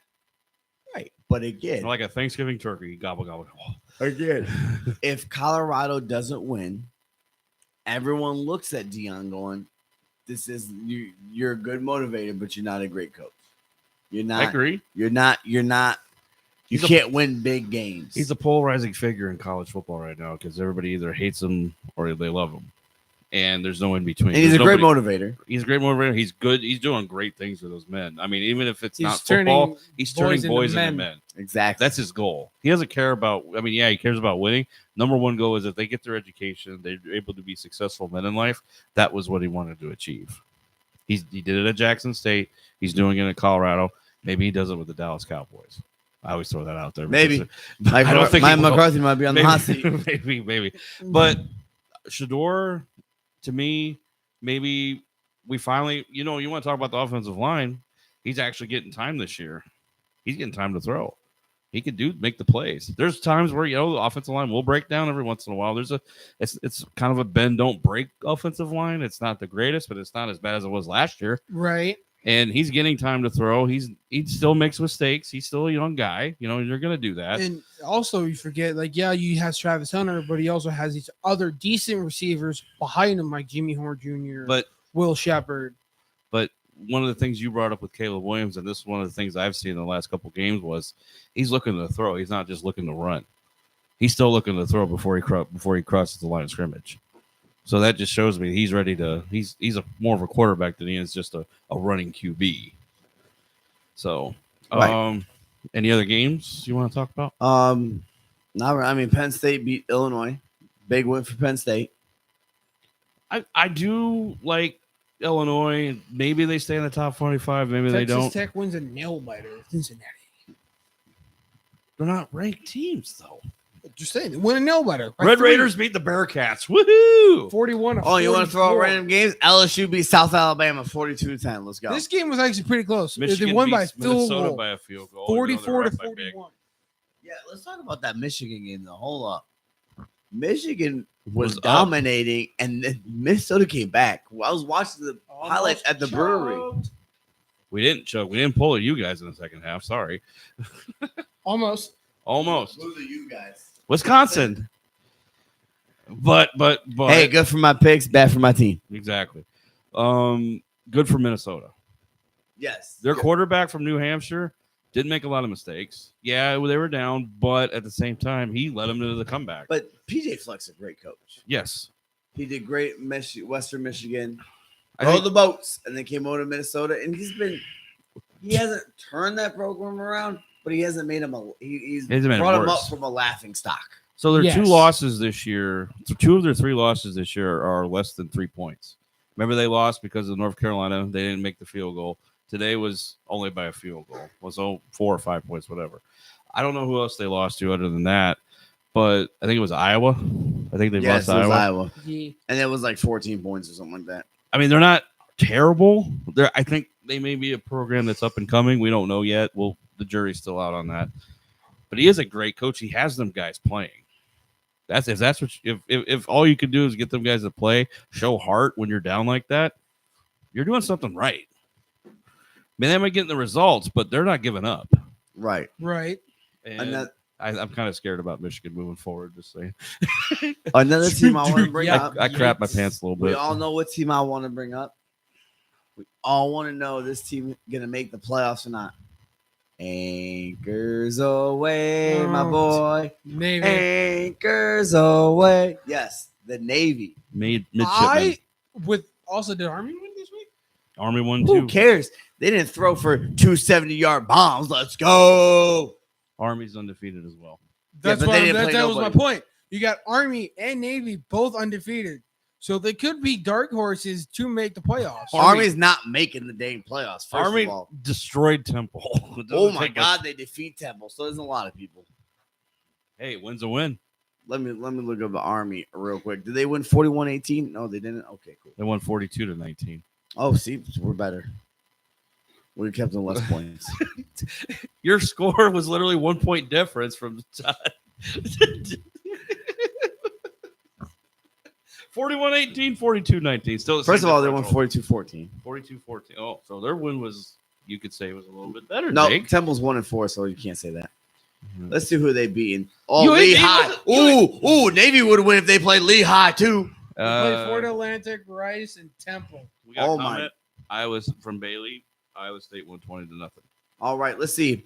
Well, yeah, good job, Iowa State, 20-0. Hey, that was great win. I took them to win the Big 12 early. Okay, a couple Rice episodes ago. 1-3. Sorry. Ooh, so good. 1-3, Rice. Ooh, Florida Atlantic 0-2. Ooh, so good. Lehigh. Ooh, 0. Wait, hold on. What is They're it looking now? up the stats on Navy and Army of their schedules right now. Well, then you got Lehigh some- is great. Hey, Ooh, I mean, they got FAU like is so one great. tough game. They got 2 tough games ahead. FAU is one. This is like an easy fucking schedule Nobody. for Army. Exactly. We're not the same. Why don't we just put this in Okay, let's- Who perspective? beat Memphis? Let's Who do beat this Memphis? Who beat the playoffs? Who beat the team that everyone was putting in the playoffs for the non-power 5 or the group of 6? Group of 6. Who Could was it? Oh, it was Memphis they were putting in. And who beat them? Navy. I want to say I this. mean, Could- okay, looking at the rest of the Navy's schedule, you got Air Force next week. No, and you Jesus. got Charlotte. No, I don't know. No, Navy. That's Same gonna be conference. Keep easy. going. Then you got Notre Dame. Oh, And guess what? The pros are saying, Navy can take Notre Dame. Let's go. Who has the best QBR in all of college football? Horvat.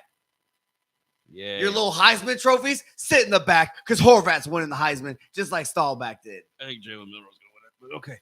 Nope, better than Jalen Monroe. He wasn't even the top 5. Okay, calm down. Better than Jackson Dart. Bring it down. We got neighbors. Navy is going to win it all. Neighbors. Navy's gonna win it all. Navy's going to win all the Navy's awards. gonna win all. Navy's gonna win all the awards. Could we potentially see Navy Army be undefeated, and No. that spot could go to? No. You guys played Bucknell and Temple before Memphis. Well, I would freaking hope you'd beat Bucknell. Yeah, and Temple. Yeah, we beat them.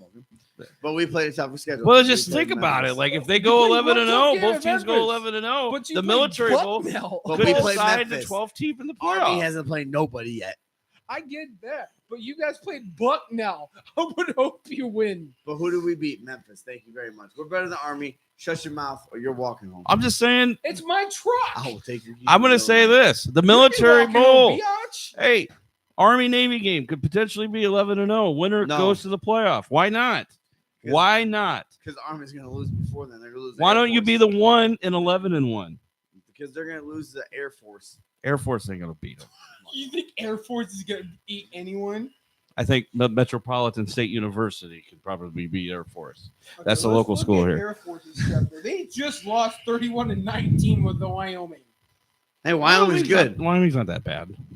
They again lost 21-3. Again, we're only comparing these schools because they're what do they call them? They're The 6? currently What's the 6 that they call it? The group of 6. The group of 6. It used to be. We're the not group, calling them the Power 4. I mean, that's what It it used is. to be the group of 5. They barely beat Merrimack by 15.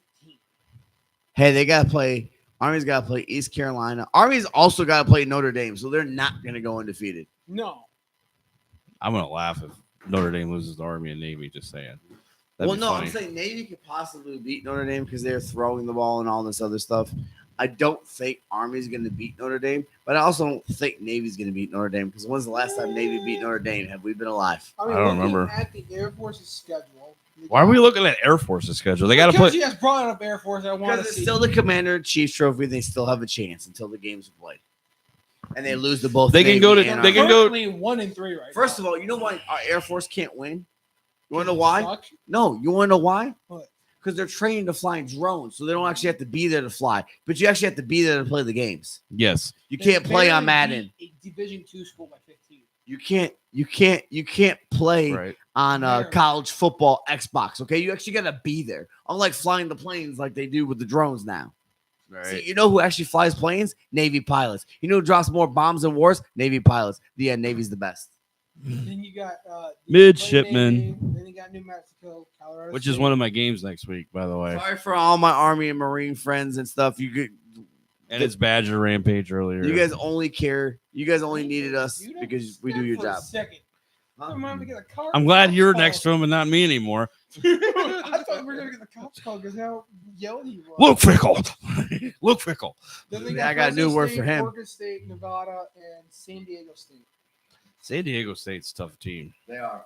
Are they in the Mountain West Air Force? I think so. Yes. They're going to be in the new Force- Pac-12. Air Force in the Mountain West. Okay, because they were playing a lot of Mountain West teams. I'm like, are they in the? Yeah, they're in the Mountain Yeah, they're West. in the Mountain West. I don't know where Army's at. And they're not independent anymore. And the Navy's an American. Yeah. Army might be. Are they in the American? They're not in the MAC, are they? I don't know. Not the American. Not the. What's the other one? Not Sunbelt. There's another one out there. Conference USA. With the Navy. Oh, they are. Yeah. They are an American now. Okay. So it's a conference. It's a conference thing. I thought they were in Conference USA is what I was thinking of. Currently 0-2 in that division is Temple. Oh, I thought you were going to say Ooh. Army. Yeah, they lost to Army and Navy. Temple. The Temple Owls just keeps All getting right, beat so up. you guys ready to switch focus to NFL? picks? Yep. Yeah. Or no, wait, college quarterbacks. Let's do a big board. Or a big board on college. Yeah. Let's do So that. we're gonna do famous college quarterbacks that didn't quite make it in the NFL. Jamarcus Russell. That's what I was gonna say. Um, Don't jump on it. You're just jumping on the stuff we said earlier. So stop taking our limelight, dude. What do you mean? I wasn't even listening earlier. You definitely listen to Jamarcus Russell. I know Jamarcus Russell because he was the biggest bust in the NFL. Ryan Leaf. Ryan Leaf. He's the biggest bust in the NFL. No, but Jamarcus Russell How about, was great with that LSU team, and then could just not put it together at all in the NFL. dude, he couldn't watch the game tape. They gave him a blank tape to see if he could watch it, and he said, "Oh yeah, I watch game tape." Why are you bringing that up? Kyler Murray doesn't watch game tape. That's why they had to put in the damn contract. You have to watch 4 hours of game tape, and then they took it out because people criticized him. Yeah. They did. So what it's open about that he doesn't watch it. It's open that Johnny Achilles Manziel Smith? didn't watch it. Achilles Smith. Cincinnati Bengals. What did he play in college? I think Ohio State wasn't it? I don't remember. Thought it was. You might. Well, I know Donovan McNabb went to Syracuse because he's in that same draft class. Tim Couch is in that same draft class. Another one, number 1 overall pick in '99 with the Browns out of Oregon. He Kentucky. played for Oregon. Achilles Smith. Oh, the Ducks Yeah, he was the 3rd overall pick in '99. by the Cincinnati Bengals. Another one that Here's that his stats, by the way. that kind of screwed himself, I think, and that's Manziel. Johnny Manziel. I think Manziel could have been great. But mean, again, he he went doesn't in want to. He even admitted he doesn't watch game tape. He did this, and he Partied all ran week. himself out of the league. Partied a Cole lot. Brennan. Cole Brennan. Yeah, we talked Rest about in that peace. earlier with Hawaii. Rest in peace. Another good one, I think that was okay in the NFL. Your Broncos, Tebow. That was okay, but he was amazing. He in the had one NFL. wonder year. Right. Again, I thought he was okay. Yep. Because even though you had bad seasons, you can still be okay. Still had more The playoff rest wins. of the team could be horrible. Still had more playoff wins with the Broncos than Jay Cutler. I think Fair. he was a great college quarterback, a great one that we all thought could to learn. But the thing is, they did so much difference and at that time. Yeah. If he was there now and then went into the pros now, he could make it because the pros have dumbed it down a little bit for college people. Did you want me to bring this guy up, or you were going to say it? Vince Young. I was Yes, gonna say them. Vince Young. I I think didn't Vince cover Young guy. had one. Sorry, Mr. Google. I know that's your Texas boy, but they didn't I work think out. Vince Young had great promise. Colt McCoy had a longer career than Cole he did, McCoy had a good promise too, and What he about- just they couldn't transfer. but he was a Former great Heisman backup for winner. a while. From the 05 Trojans, Matt Leinart. He did okay. I mean, he wasn't. Same with Colt McCoy. It was I mean, you could okay, look at- but you could look at Sanchez because he's failing. Dirty when he does Sanchez. a butt fumble. he's got long hair now when he does the games. It looks weird. But if you Dirty have to go Sanchez, baby. greatest, if you have to go greatest big boards, we'll narrow it down. Vince Young's on that list. Jamarcus Russell has to be on that list. as Ryan being a Leaf's big on that bust. list. Ryan Leaf's on that list. I think Johnny Manziel has to be on that list because he ran himself out. I don't think the talent ran himself. I think he ran himself out of the league. Right. What about Mitchell? I don't think Mitchell I don't Trubisky. think Vince is that great. No. Either way. Either way, he wasn't. because the biggest thing coming out of when he went in the draft was that he was a 1-year starter at NC. Yeah. Yeah, that's the it. big thing is he didn't have games under him. Mhm. Right. Another one that you could do the opposite, who ended up being pretty damn good in the NFL, but you didn't really know too much about that in college. Tony Romo. Eastern Illinois came out of nowhere and just lighted up with the Cowboys. So it does work the other way too. Yes. Brady, sixth round pick, didn't have your 6th round pick. You have Brock Purdy, right? Like right now, the way it looks, like you're these late round picks. So just as bad as these greats were, you have people Kirk Cousins was a late round pick. who don't expect to do anything, and they end up being good. And I'm not putting him as a bust, but it was definitely a disappointment from a fan standpoint. Was RG3? Yes, I don't. But that wasn't his fault. It's a bust. I don't call him his fault. I don't call him a bust. That was the coach's fault. If you do, it don't matter. The big board was great college quarterbacks that didn't make it in the NFL. You have to put RG3 there because he didn't make it. Yes. Now, again, like I said with Johnny Manziel, I don't think it was the talent. It was Johnny Manziel costing him the partying and all this stuff. RG3, yes, he makes that list because he didn't quite make it, but it's not his fault. Another guy that did great in college, Teddy Bridgewater. Yeah. He was amazing at Louisville. But his knee popped into 1,000 pieces. Popped in 1,000 places and never could recover. Yeah. Dude, his knee was legit hanging on by skin. Yes. That was a horrific freaking knee and that injury. was in practice, I might add. Hey, baby, you still there? Hey, baby. Hey, baby. Yeah, maybe. I don't know. There's one person watching. Probably, baby. What about Tim Couch was one of the guys I mentioned a minute ago. Keely Smith. I'm trying to think of another one. Joey Harrington. What's the pretty much? What about any Lions quarterback that's been drafted before Matthew Stafford? Rest in peace. Former first round pick out of Ohio State. He got died. Dwayne Haskins. Dwayne Haskins. Yeah. See, the thing is, I know what I said, but he had 2 years in the league before he got 2 or 3. Two, yeah. But again, I don't think he was trending into being a star quarterback. I think he got shafted in Washington. That great in college, though. Was decent. He was decent, but he wasn't like lights out. I think he got shafted a little bit in Washington. Who's the guy from Oregon? Not Mariota. There was another guy from Oregon, I thought, that ended up being like a running. Was it Robinson? Or is that Michigan? That's Denard Robinson. Denard Robinson. Yes. Denard Robinson from Michigan. He was pretty good. Was he a quarterback, though? Yeah, but he ran for 100 yards. But he was pretty good, but that's because running and all that stuff. And he never made it as a quarterback. We never got more than 7 wins out of him in the season. But we got shafted. We got blown out by Ohio State a lot. Well, who's the guy? Wasn't there another one from Oregon in between Mariota and before Mariota? I thought there was somebody else that came out. I got Dennis Dixon was one, but he didn't really he was with Pittsburgh. Didn't really do. I'm trying to think. I thought there was a guy. I can't remember. You can be like Chris Collinsworth. Now here's a guy. You gotta get all these stats. Right, exactly. Well, you want me to do I almost did the Madden on that one. Sorry. I'm looking at teams right here just to jog my memory a little bit. What about Josh Rosen with the Cardinals? Yes, he was pretty good at UCLA, and I think if Kyler Murray doesn't come out the following year, I think they stick with him longer. Mm-hmm. Another one's Jameis Winston.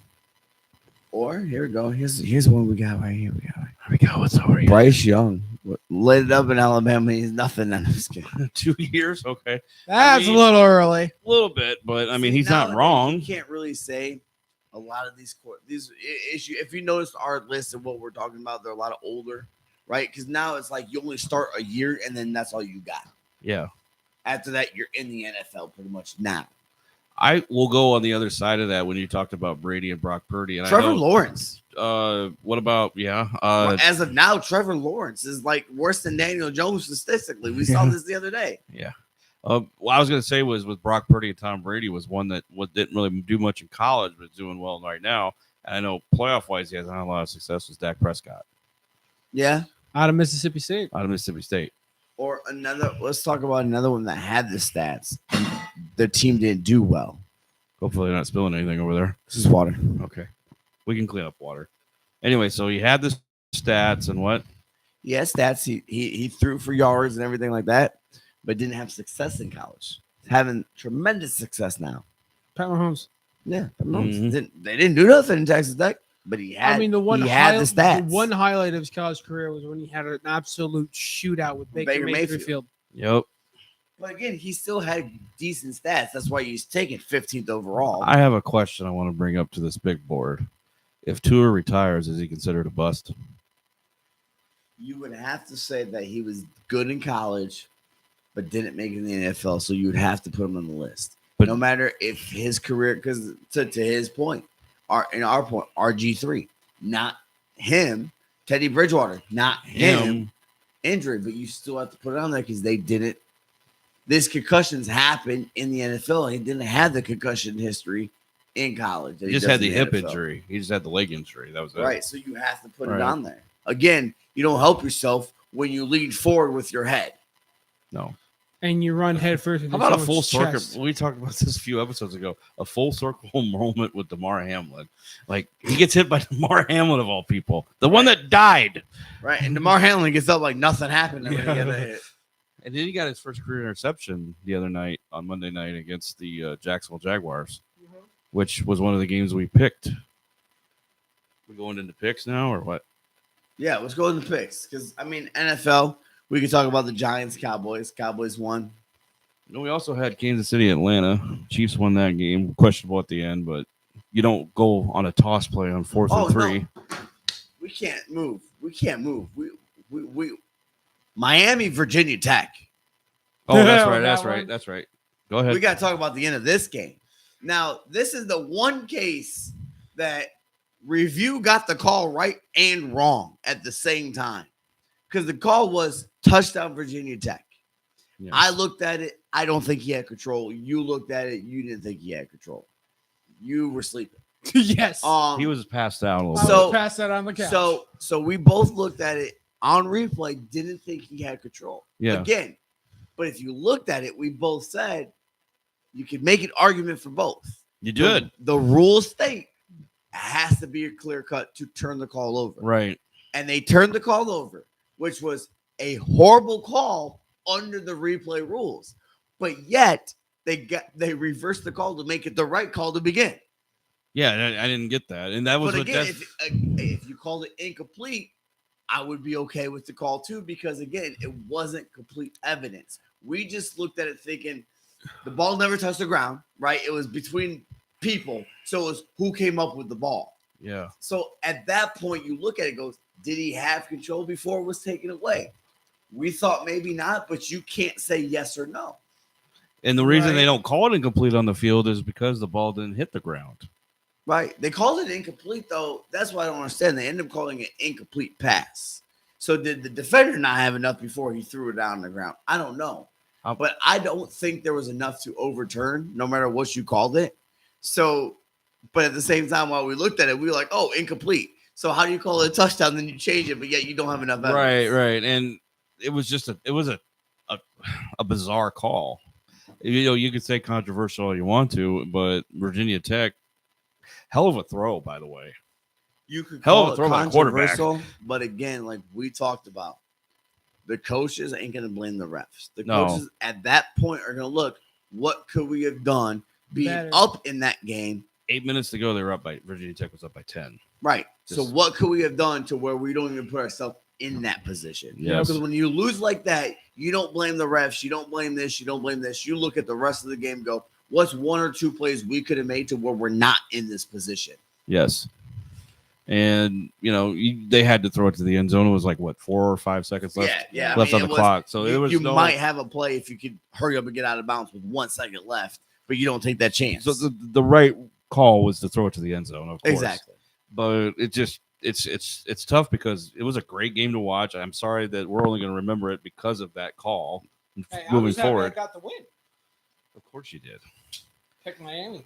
And I don't think Miami falls in the standings at all. I don't think they do. Especially with Ole Miss losing ahead of them. Yeah, they won. They might stay the same. If they do fall, it's one back. I think Georgia saves themselves tonight a little bit. They may not fall as far by coming back. They almost made an unbelievable comeback, which and that's why I don't think Miami gains. So that's why I say Miami coming back to Miami. I don't think Miami really gains, but they're not going to fall either. No. Right. Cam Ward may have, if he stays consistent, he makes a case for his Heisman. Yep. You don't.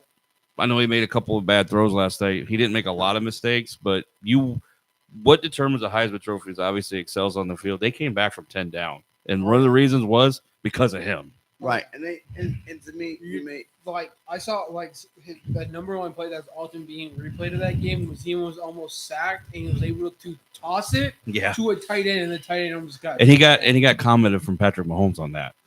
Like, you got NFL people praising you. You're doing something right. he did a Pat Mahomes throw. Yeah, Favre. It reminded me of Brett Favre, not Pat Mahomes. Brett Favre made it cool before Pat Mahomes. Do your Madden voice? Who? Brett Favre. Do your Madden voice? Brett Favre. Yeah. Literally, I mean, the Favre's out there playing. It just gets rid of it. So, and right now he's a senior and he's like one of the number one prospects for quarterback in the draft. he's gonna get drafted by I mean, the Panthers. yeah, a lot of people I know that are Giants fans are like, just get rid of Daniel Jones and let's get Cam Ward. Yeah.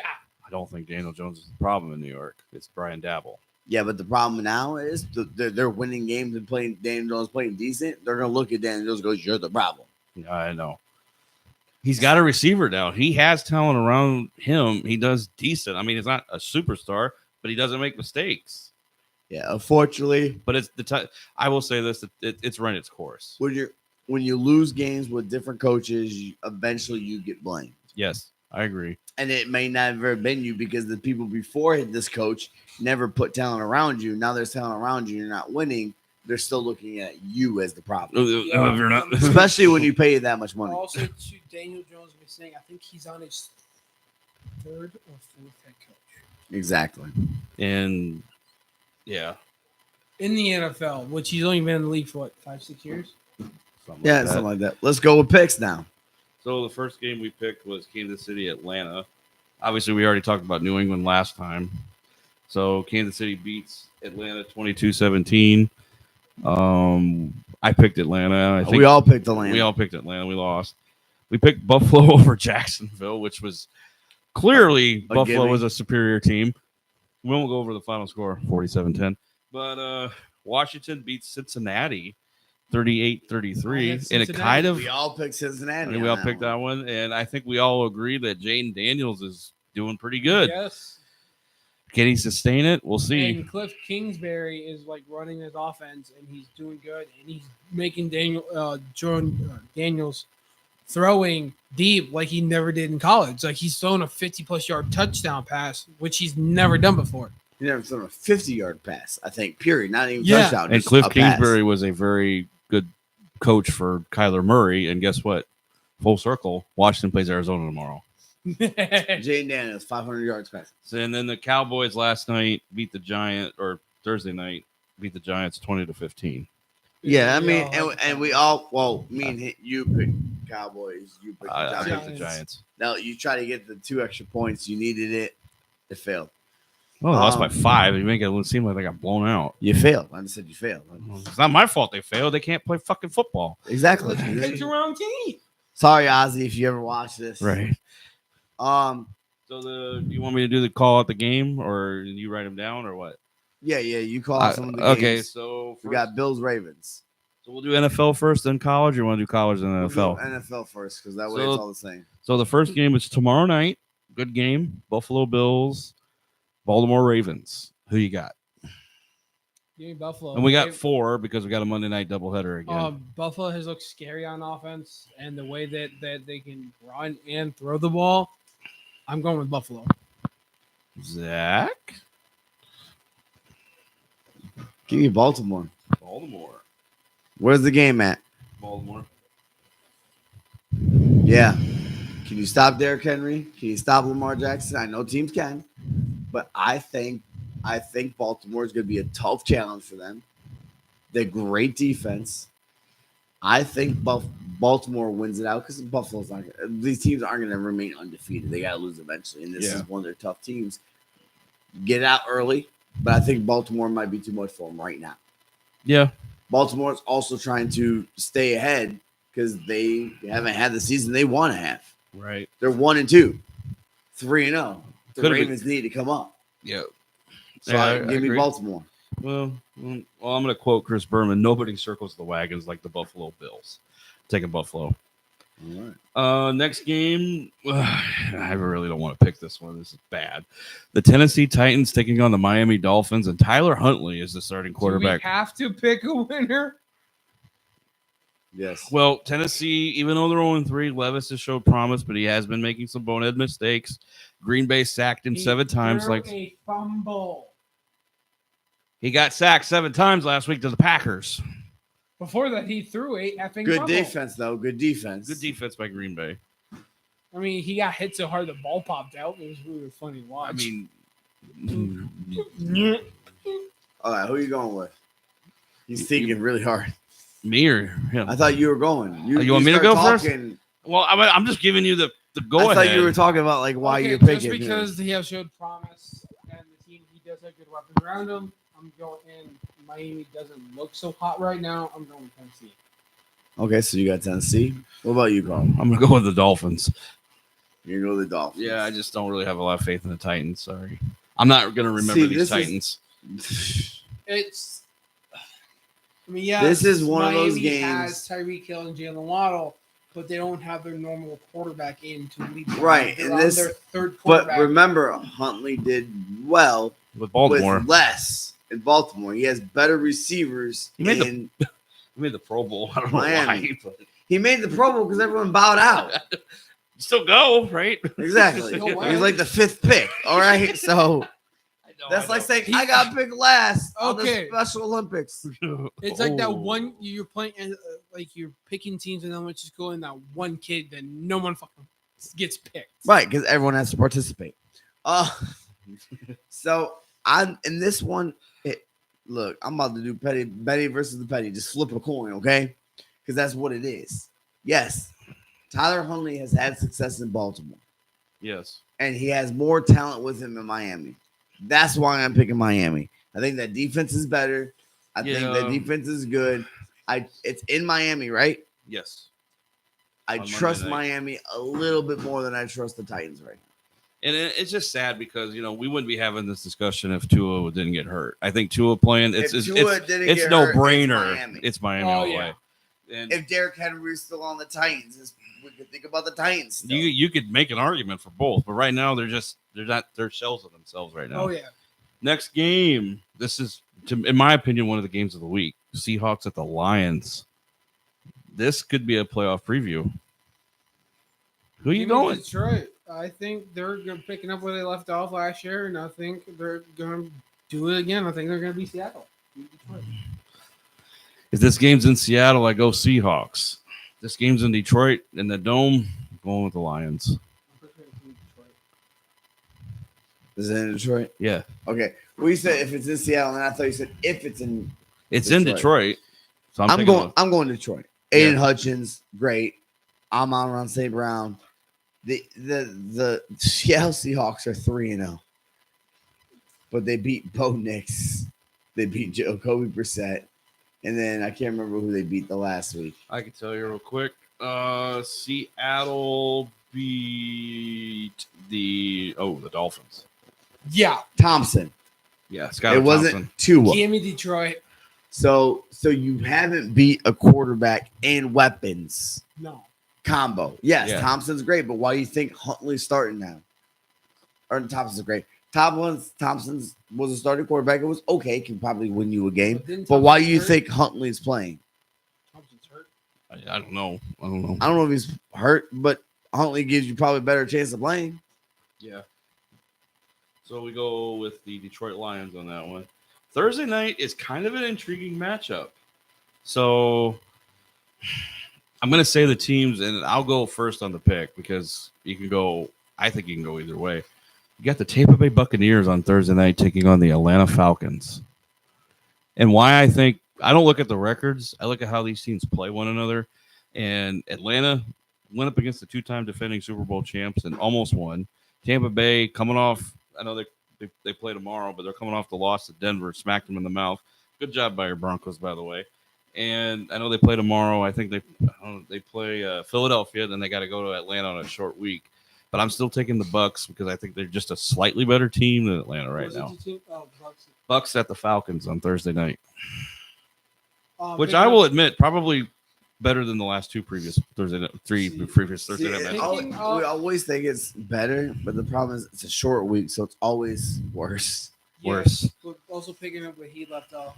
Yeah, I guess my Broncos got best of Bucks, but I think Buccaneers are still a good team around them, and Atlanta's not doing any. I think they're still figuring things out. Yes, and Buccaneers have figured things out. I don't know what the hell happened with Denver. I don't know why we won by 19. I don't know how. It's a miracle in its own self. Maybe I don't know. Tampa Bay's got Philadelphia tomorrow. You overlook Denver, maybe. I mean, that's My only thing that they overlooked them, and I think I'm going to take Tampa. I think Tampa Okay. has a complete team. I think Baker Mayfield in that offense is going to run over. okay. Let's go, Cousins. I'm going Atlanta. I think Atlanta has a great team, a great defense. Sorry, who did Tampa Bay beat this year? Detroit. Okay. Who was the first game? Did they beat Washington? Did they beat anyone who's been to the Super Bowl lately? No. Did they take anyone who's been to the Super Bowl lately to the limits? Yeah, Okay, you know who has? Atlanta. Thank you. So Cousins going to throw 4 picks. Yes. Probably. I'm just kidding. Okay. But going you guys on. have Tampa Bay. I think Bill next week is going to be playing Baker Mayfield. I'm just looking to see You don't what have Baker Atlanta has Mayfield. tomorrow. Atlanta hosts the Saints. And we don't know what New Orleans team's going to show up. The one that scored 90 or the one that scored 9. They both play tough. I know games. they scored. What's 12 crazy is if you look, they both play tough teams before they play each other. they're going to be beaten and banged up when they play Thursday night. I'm still going Atlanta. Yeah, that's good. I forgot they played the Saints. Give me the Bucks as well. So college games. We all got assigned college games by Mr. Google. He's in our presence somewhere. And Spirit, because he's definitely Spirit, sleeping. yeah. So let's go first with our college games. I had mine up here, and of course now it's gone. I guess I can. Okay. Oh wait, Some of it, I think you and I got the same game twice or once. you got the same Twice. game once. We got the same game twice. You got 2 same games. Yes. Yeah. So I'll go first. Who do you guys have? That's 2 same games. Navy Air Force. That's one game. Navy Air Force is one game. We meant one game. That's No, you meant.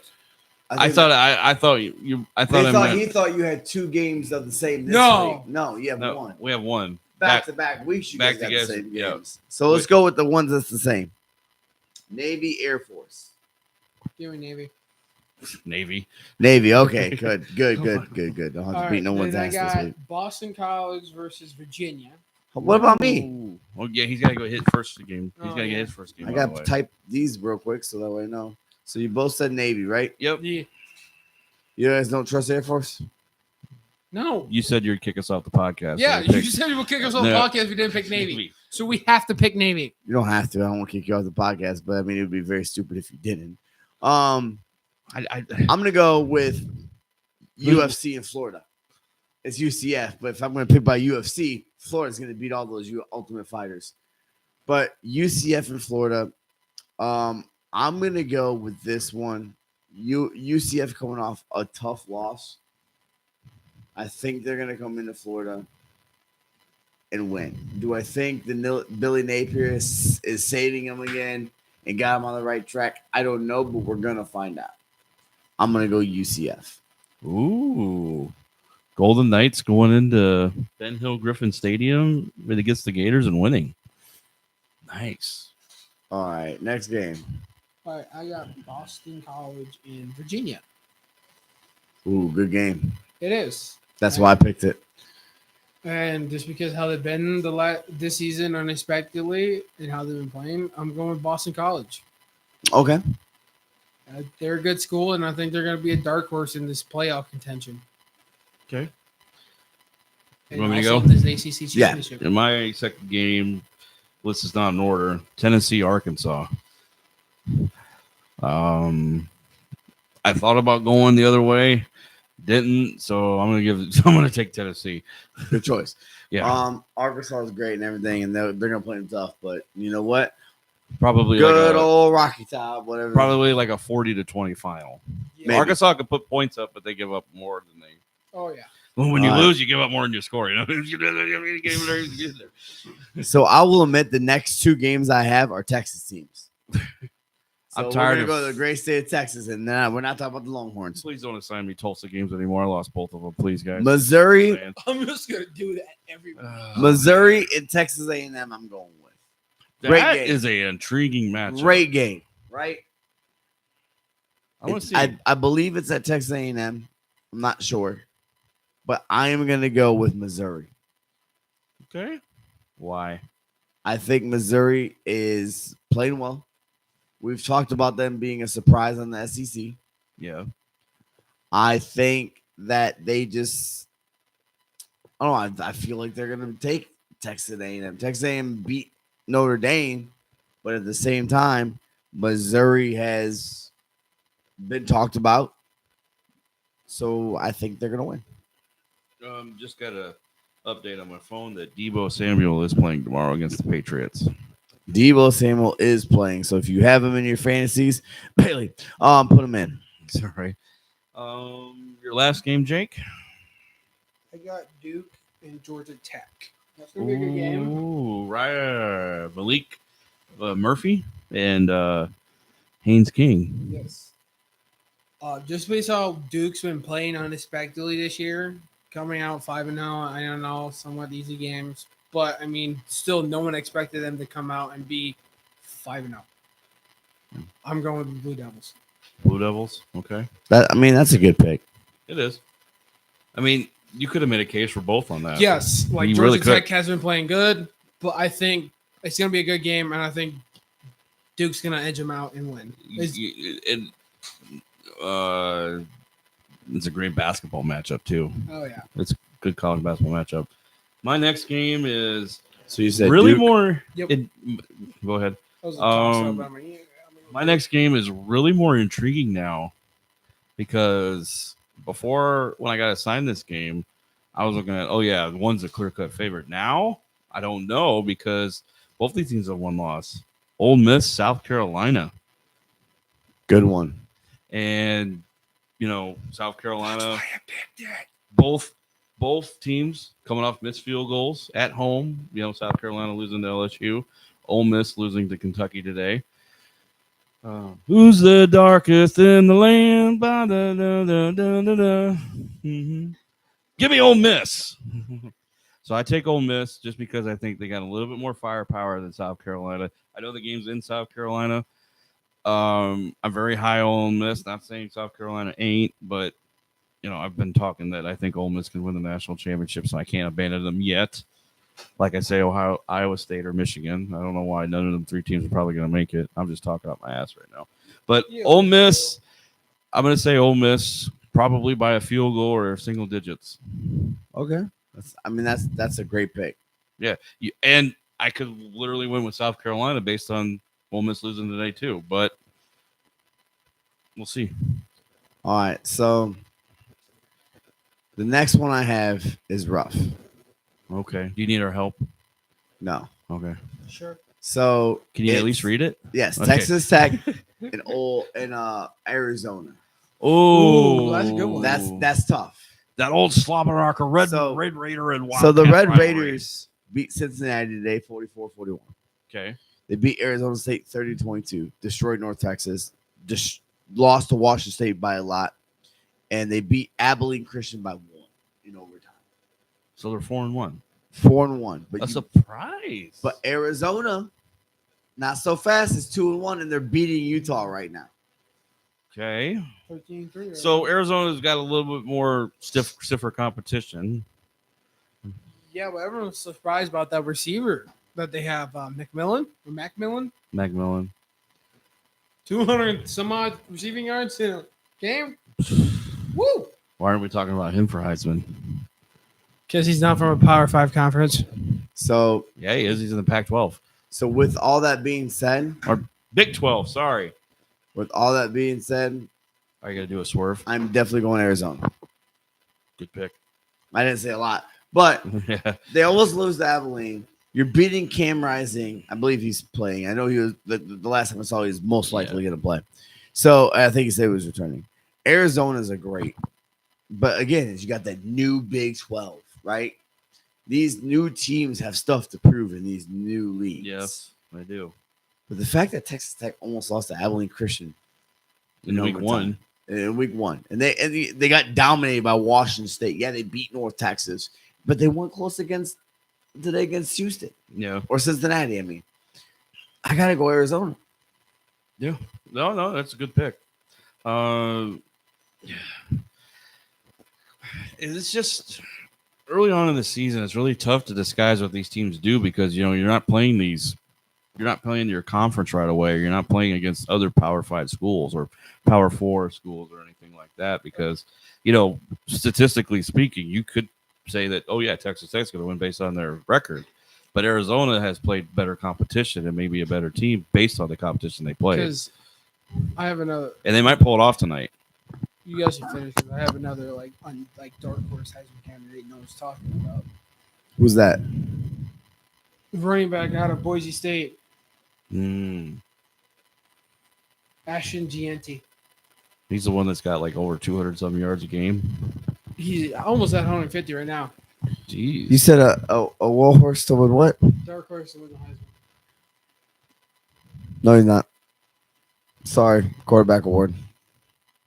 Unless these quarterbacks fail, he ain't gonna do it. Unfortunately. So far, we had a Now, if he did that in Alabama or if he did that in Georgia, yes, but he's doing it at Boise State. Unfortunately, I don't want to be saying that, but we gotta look at it. I mean, yes. Yeah. Look at Jonathan Taylor setting records for 3 years in a row. How many he does for 3 years? He finished like third or fourth in most rushes in career. He's only did 3 years, and he didn't even get looked at in any of those I years. think the highest he finished in Heisman was like fifth. Right. But he was dominating. He was the reason Wisconsin was winning games. Right. In his fairness, Melvin Gordon, 400 something yards. In his fairness, 2019 was going to go to Joe Burrow regardless. Sorry. Right. But again, but he it's wasn't quarterback over- awards. yes. He played for Wisconsin. If he was doing that with LSU, if he was doing that with Georgia and they were winning, he would have won the Heisman probably. He could probably do it with Kentucky and get away with it. But the problem is, if you're not doing it on a bigger team than Boise State, you're not gonna win. If these other quarterbacks fail and all these other players fail, they'll win. Injuries, stuff like that. Injuries. And you're not wishing that upon these guys. Right. But if they fall short and start faltering, then yes, as long as he can continue. But if he can't continue and these other people don't fail, unfortunately, he's not gonna win. Yes, he's a dark horse because he might finish fifth or sixth. Big point to your point is Bailey Zappi, Western Kentucky, threw for 60-some touchdowns, 6,000 yards, completely over. And got drafted by the Patriots. But nobody knew what he did because he wasn't on that big school. He was in Western Kentucky. He was part of the Hilltoppers. Yeah. But he set records for passing yards and touchdowns in a single season. Speaking of mascots that we did last week or so, what's a Hilltopper? Dude, he's averaging 10.5 yards a carry. Right. It don't matter, though. Oh, somebody's looking at him for the pros. Right. Oh, Yeah, yeah. right now. Right. That When he matters, had right? 200 some yards in a game in like what 3-4 touchdowns? Okay, but he does this in the NFL. He's getting MVP. Oh yeah. No, he's not, because he's not a quarterback. You don't know that. When's the last time a non-quarterback Okay, won but MVP? he's not in the NFL yet. Right. We're just talking about it. But Right. when's the last time a non-quarterback was won MVP? I'm going to say it was Adrian Peterson. Adrian Peterson making like what 2012. Yeah, 2012. Before they just done as much passing as they do now. But I believe a receiver should win one eventually. You know who I think should win one? If Arizona makes it pretty far, Marvin Harrison. Yeah. He has, we talked about this, he's revitalized Alligator Arms Murray's career. What about TJ Watt? Defense. Yes. I'm only bringing this up because we don't see defense wins. Steelers are defense 3-0. You know how many offensive touchdowns they scored? 3. Yeah. 1 per game on average. The defense is winning it for him. I can yeah. see TJ Watt winning it. Unfortunately, you got quarterbacks who are going to win games for their teams, and they're going to look at them and go, well, that's the reason they won. No. Mhm. Like, say, let's do the Cardinals. They go on a tear, and they lose 4 games this season. And they're the number 1 seed in the NFC. Are you gonna and Marvin Harrison is Jr. is getting 150 plus yards a game? Right. Are you going to look at Kyler Murray and go, that's the reason we won? Or are you going to look at Marvin Harrison Jr. and go, that's the reason we Marvin won? Harrison Jr. You should look at Marvin Harrison Jr. Now, people are going to look and go, oh, Kyler Murray because he's the quarterback. No. Yeah, but if you're throwing No. to his player If your like receiver Marvin is Harrison, if your receiver is the reason you're winning, then no. And this is where I love the MVP talks, right?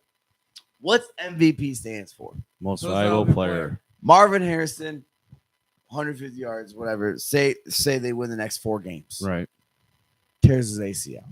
Hope to God it doesn't happen. Tears Yeah. his ACL, and they don't win another game. Marvin Harrison should win MVP because you're only winning games because of him. It's the most valuable player. It's not, oh, he's the best player on a winning team. No, it's the most valuable player. You can't win without them. So right now, to me, Jordan Love can't even win MVP because they won 2 games without him. Yeah. You can't call him an MVP if you're winning without him. Yep. right, fair enough. I think the MVP's But Matt that's what LaFleur. MVP is. That's what it should be. It shouldn't be the best player on one of the better teams. If you don't make the playoffs because Marvin Harrison Jr. got hurt Right. and he's the reason you had a chance, then why should he not win? You know what I'm saying? Yeah. Right. That's how I agree. And I've heard that before from Ben Maller. I've heard that from everywhere else. Yeah. It's MVP. You give it to the best player. MVP of the Packers is Matt LaFleur. Just saying. Yes, the coach. Yes. Because right now. they're winning without. The way he turned around Malik Willis. I mean, going into the season, no Aaron Jones. Looks rough, right? Yeah, you got Brian. Dylan goes out. Looks rough. Looks really We got rough. Josh Jacobs, but behind him we got nothing. Yeah, I'm like, saying we you got don't know what we Jacobs. got behind Josh Jacobs yet. You got Yeah. Jacobs. You don't even know how he's going to turn out in Green Bay. You don't know. You don't know behind him because Dylan got hurt. Mm-hmm. Okay, Jacobs did okay against the Eagles or whatever, and then Love goes out. Now you're like, crap. Well, is Josh Jacobs going to be able to step up? What's going to happen? We got Malik Willis. In past, Aaron Rodgers goes out. You're like, shit, what's going to happen to us? You didn't know. And they came out and they won. They beat the Colts when they needed to because that defense, right? And then that defense and everything, they came out and they beat up on Tennessee. So yeah, I think LaFleur by all means definitely deserves it. Coach of the year. Coach of the year, as long as they can make the playoffs and continue this high. Yeah. If they could win out, I'm not saying they're going to. They win out. How do you not give it to LaFleur? right. Because he's Based on winning what- with and without Jordan Love. And he had 9 days to get a game plan together to fit Malik Willis to make him comfortable. And this dude wasn't even with the team in the preseason. Mm-mm. He threw a dang like 3 touchdowns in the last Titans preseason, and they got traded the next day. And at that time, you got a Colts team that was looking pretty good, even though they lost to the Texans. And you know he's not getting the reps because you're not planning for your starter to go out. Right. So he gets to a team not getting the reps you probably would have in training camp. So he's not getting the reps with anybody. And he came out, played okay, and then the following week he played great because he had more reps. right. Right. Oof. What? No, I'm just saying it's. Oh, I thought you were looking no, at no, comments no, there's from nobody. There's only 2 comments. They had one view, And I'm pretty sure that's Bailey. or Bill fell asleep on us. I don't know. Who knows? That too. But well, no. And like another thing is when you look at like a big thing, big hire for the Packers was getting Boston College as head coach as a defensive coordinator. Yes. And they got a new scheme, and they got a scheme fit around those players. You get a guy like Xavier McKinney back there. You get rid of Darno Savage, Adrian Omos, and you bring in McKinney from the Giants, who was a stud with the Giants. You got Jair Alexander, who's wanting to play now for the Packers. That secondary's just went up. Linebacking core, you got Gary and Preston Smith. We just, everything's just starting to come together. Vanessa is starting to play well. Like everything is just gelling. What's his name from the number 7? What? Not Wyatt. Is it Wyatt? I'm thinking of no. Wyatt? No, number 7. No, That's number Clark 7. Walker. No, Quay Walker. Yeah, Yeah. Quay Walker. Now he finally got. I was thinking Wyatt from up He He front, had a but lot growing up to do. He had a lot of growing up to do, but he's playing. he's playing. He played He's well a last coverage year. linebacker. He's a coverage linebacker. He does pretty good. Yeah, he's and when He made some- Devondre Campbell leaves in free agency to go to San Francisco, you need that next guy up. Quay Walker's that guy because Yeah. Campbell was more of a coverage And guy. Wyatt is doing okay in the up front. And Yep. Gary's still pressing the quarterback. And You have a team overview on your Broncos. I don't know. We're just talking our teams now. I got a thought on the Broncos. Honestly, I think the team finally came together. And I think they switched up the offense to a more familiar one where Bo Nix is familiar with the plays he was running at Oregon and stuff like that. And their defense finally came to play. And I think that kind of surprised Tampa, which I'm very surprised that they played well as they did against Tampa. My take on Denver is they got a promising team. Yeah. They really do. I think Bo Nix, like you said, is going to start learning. Sean Payne's just trying to figure out What system what he fits. has right now. What you Yep. know, obviously, clearly, he's also thinking off season right now too. What do I need to help Bo Nix in the future, Yeah. this off season, or maybe something he could bring to the GM before the trade deadline? What can we get for him that we can help maybe Exactly. make a wild card run? Also, he like the last or like what I read this article is that he said that after the second loss before the Tampa Bay game, he had to rethink the offense. Like, what can we do to make the offense work around Bo Nix? He has more touchdowns than Russell Wilson right now. Yeah, for sure. Yeah. I'm talking about Russell Wilson last year. Does Bo Nix already have I more don't know. touchdowns than what he had last year? Like 8 touchdowns last year, or something like that. And I think is one thing I like about Sean Payton. He didn't like try to make a system fit Bo Nix. He tried to make it a system fit the quarterback, which he should. Right. Yeah. Well, Yeah. You just said make a system fit Bo It- Nix. Yeah, he's making a system. What he's doing is he's making a system to fit his team. Yes. Right. What can we do? What can Bo Nix do? He's What can we do in the running game? Exactly. Yeah. Like what Washington did is what Denver did. They're running as like a college type S offense, similar to what they did in college. So they're familiar with it, they can run with it, and they can do amazing with it. That's what they did in Washington, and that's what they did in Denver. Well, one thing that stood out to me, and no innuendos, pun intended. What's the first letter in Denver? D. Defense. That's what stood out to me. I know you cringed over there. You're ready to laugh, but that's They've what the always Broncos. had a strong defense. That's the main thing of the Broncos. Your defense takes care of, your defense plays Well, that's Sean out. Payne. Look at Yeah. the Saints. When your defense takes over, you don't need a freaking 40-point outing of your offense. If No, your defense you- is stopping them, just score more than the other But team. look at the Just Saints. have possessions that at least score 3 to 7 Sean points. Payne's had a great quarterback play, obviously. But great defenses on those teams. Right? Exactly. Like everyone talks about Drew Brees and the other off. I think he had Kamara too near the end of their Yeah. career. But no one But, talks like, about Jimmy the Graham, defenses he when had. was Yeah, good. you're talking about all these players he had on offense, but no one talks besides the bounty gate and all that, whatever. Bounty Gate. Oh, but Brett Favre got hurt. but besides all that, they still had always a great defense. Yeah. So that way, if they couldn't score points, at least they could stop. yeah. Yep. And so I think one thing I like about Sean Payne is that he just went back to drawing board and see what he can do with the offense and see what they can do to help Bo Nix, help him improve. Not saying, "Oh, it's Bo Nix's fault." He said it's the system's fault. We try to make a new Yeah. system. And for the longest time, Jake, when I was watching the Broncos in the late 90s, all the way up until like 2010, they had a different running back at over 1,000 yards. Get back to doing that. It'll help your quarterback out. Mhm. Defense play, like you got a rookie I back mean, there. I think I watched in the highlights that our running game worked.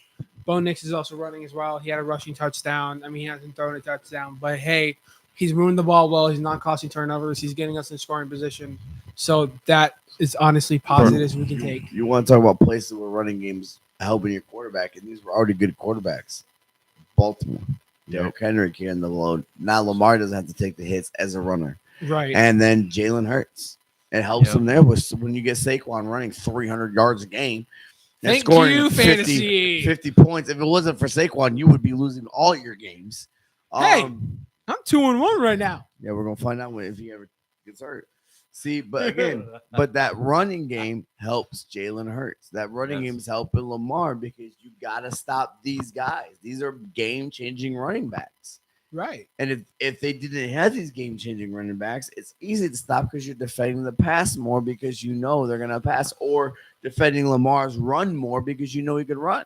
Now you can go ahead and defend Lamar, but you're taking potential tacklers off of Derrick Henry. Well, and Exactly. we seen Andy Dalton, Sam Darnold, Derek Carr, Justin Fields. And What are they doing? They're running the ball, making them comfortable back there in the pocket. Exactly. I also want to see like how a quarterback is doing things with less. Look at Jane Daniels with the weapons he has. The only good weapon he's pretty much has McLaurin. is McLaurin. McLaurin. But he has 2-3 decent guys under him, like a guy from like who was like a third or fourth string on the Cowboys last year.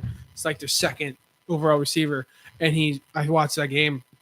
Pretty much left the Bengals pretty much wide open. I thought that was pretty cool. So I mean, he doesn't have those flashy weapons, but they get open. And people's like, "Oh, McLaurin's not doing well this year." I'm like, McLaurin even said himself in the interview, "I'm not here to make plays or get stats. I'm here as a player to help my quarterback to get developed and help the other guys get team and help the team win." Yeah, That's what you do. That's what a player does. Like great player does. Great player does. Him getting 10 catches a game is not helping out the receivers. He gets 5 or 6, and everybody else is getting 5 or 6. You're adding more weapons on the field. Yeah, because you get 10, 15 receptions a game or targeted that much. Eventually, the defense is going to stop you and go passes to the other people. Yeah. Yeah, everyone's like, "Oh, you're not doing it with the stats last year." He's like, "Because I'm a Cowboys team need to player. learn that I'm passing to not worried Ferguson. about me. I'm worried about my team. I have a young quarterback that needs to be developed, and that's what I'm doing." He's going to get his stats. He just doesn't want them right now. Yes. Right. So I thought that was pretty good. Former Ohio State receiver as well. And he's also had like Ohio State four. produces- He's Yes, been they in do. receivers. He's been in the league for like 5-6 years, and he had like 4 or 5 straight 1,000-yard seasons with a different quarterback. with a different quarterback every year. And trash. Yeah. They've been trash. Like Yeah, but they weren't trash. They wouldn't need Jaden Daniels. Yeah. But I mean, I agree. He is like I said, I think like I said, it's not as flashy offense. They have a couple of decent running backs, but like I said, it's a young team. Defense is pretty stout.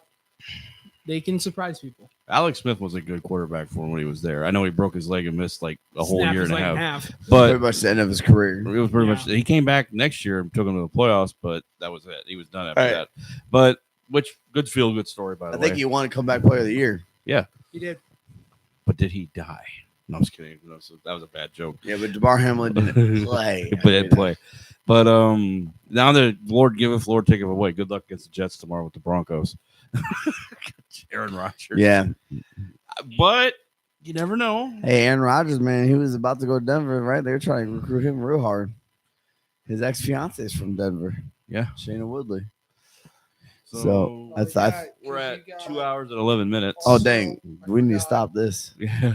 What do you got now? What is this? A You fingers? forgot Jane Daniels is also thrown to a brother of a running back.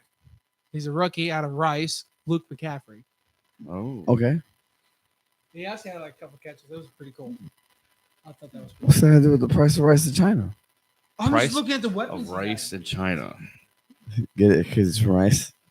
What's that got to do with the price of weed in Colorado? Right. But no, I mean, yes, he's thrown to McCaffrey, but like Luke McCaffrey's not like a heavy hitter weapon, though. No. And Well, you just mentioned all these weapons he has. No, he has one real weapon. Yeah, one. But he's weapon. Who's their trying to tight end, though? Who's their tight end? But he's trying to Zach Ertz develop. and John Bates. okay, Zach Ertz, Ertz is good. but he's also been on the decline. Yeah. But He- is that a product of what they've had? Oh, that receiver I was talking about from the Cowboys, Noah Brown. They never, like you said, he was like 5th or 6th overall. But Yeah. if you On the have Cowboys. a guy like But he was behind McLaurin, CeeDee Lamb. What's his face? he's good. He can talk. What I'm saying is you got a guy like McLaurin that's leaving his ego at the door and developing these other receivers to make them better weapons. Right. So it takes the pressure off him. It gets everybody open. Like, we don't know who to cover because Daniels can get it to anybody. Right. So you said, yeah, CeeDee Lamb, Go ahead. Brandon Cooks. And Gallup behind him. Gallup's retired. But I think this was like years, like last last year? year. and stuff. Okay, yeah. Because When he, Noah Brown was on the Cowboys, Noah Brown was like 4th or 5th on the depth chart behind yeah, I him. mean, you had Lamb, you had Ferguson even up there as a tight end who was a better receiver. You had Cooks, you had Well, Pollard was a good receiving back. Pollard, last you year. had you just mentioned the name Gallup. Yeah. Yeah, you had decent players. I think no, Cobb wasn't with them last year. No, Cobb was with the because Jets. Jets. The year before that, I think Cobb was with them. Packers. Cobb was with the Cowboys in 2021. Was it that long ago? Yeah, because 2022 was Rodgers. Oh yeah, last he year. left the Packers, went to I think the Cowboys or Houston, Houston, then the then Cowboys, and then came Cowboys. back to Green Bay. Yeah, Because so they were working on a deal to get him because Rogers wanted him back. right, that's right. So yeah, well, I mean, this is a good podcast. Yep. We definitely went way over. No cold take today because No. I was gonna ask Mr. Google to send me one, and I totally forgot with my phone about dying. But yeah, it was a great podcast. Next week we're back live in Iowa. Unfortunately, no more on the road. No more. We got what, Edmonton, Chicago, and the New York Rangers as our Stanley Cup picks. Yes, that's what it is. White, the black. No, I'm just kidding. Hey, Hey, Chicago, like I said, You never know. You never know. It's hockey. exactly. Okay, so, ready to end but it? yeah, I Right. think everyone have a good night. Night. If you're watching this on the replay, hey, don't mind us. We just stayed up too late. Yep. Bye. Bye.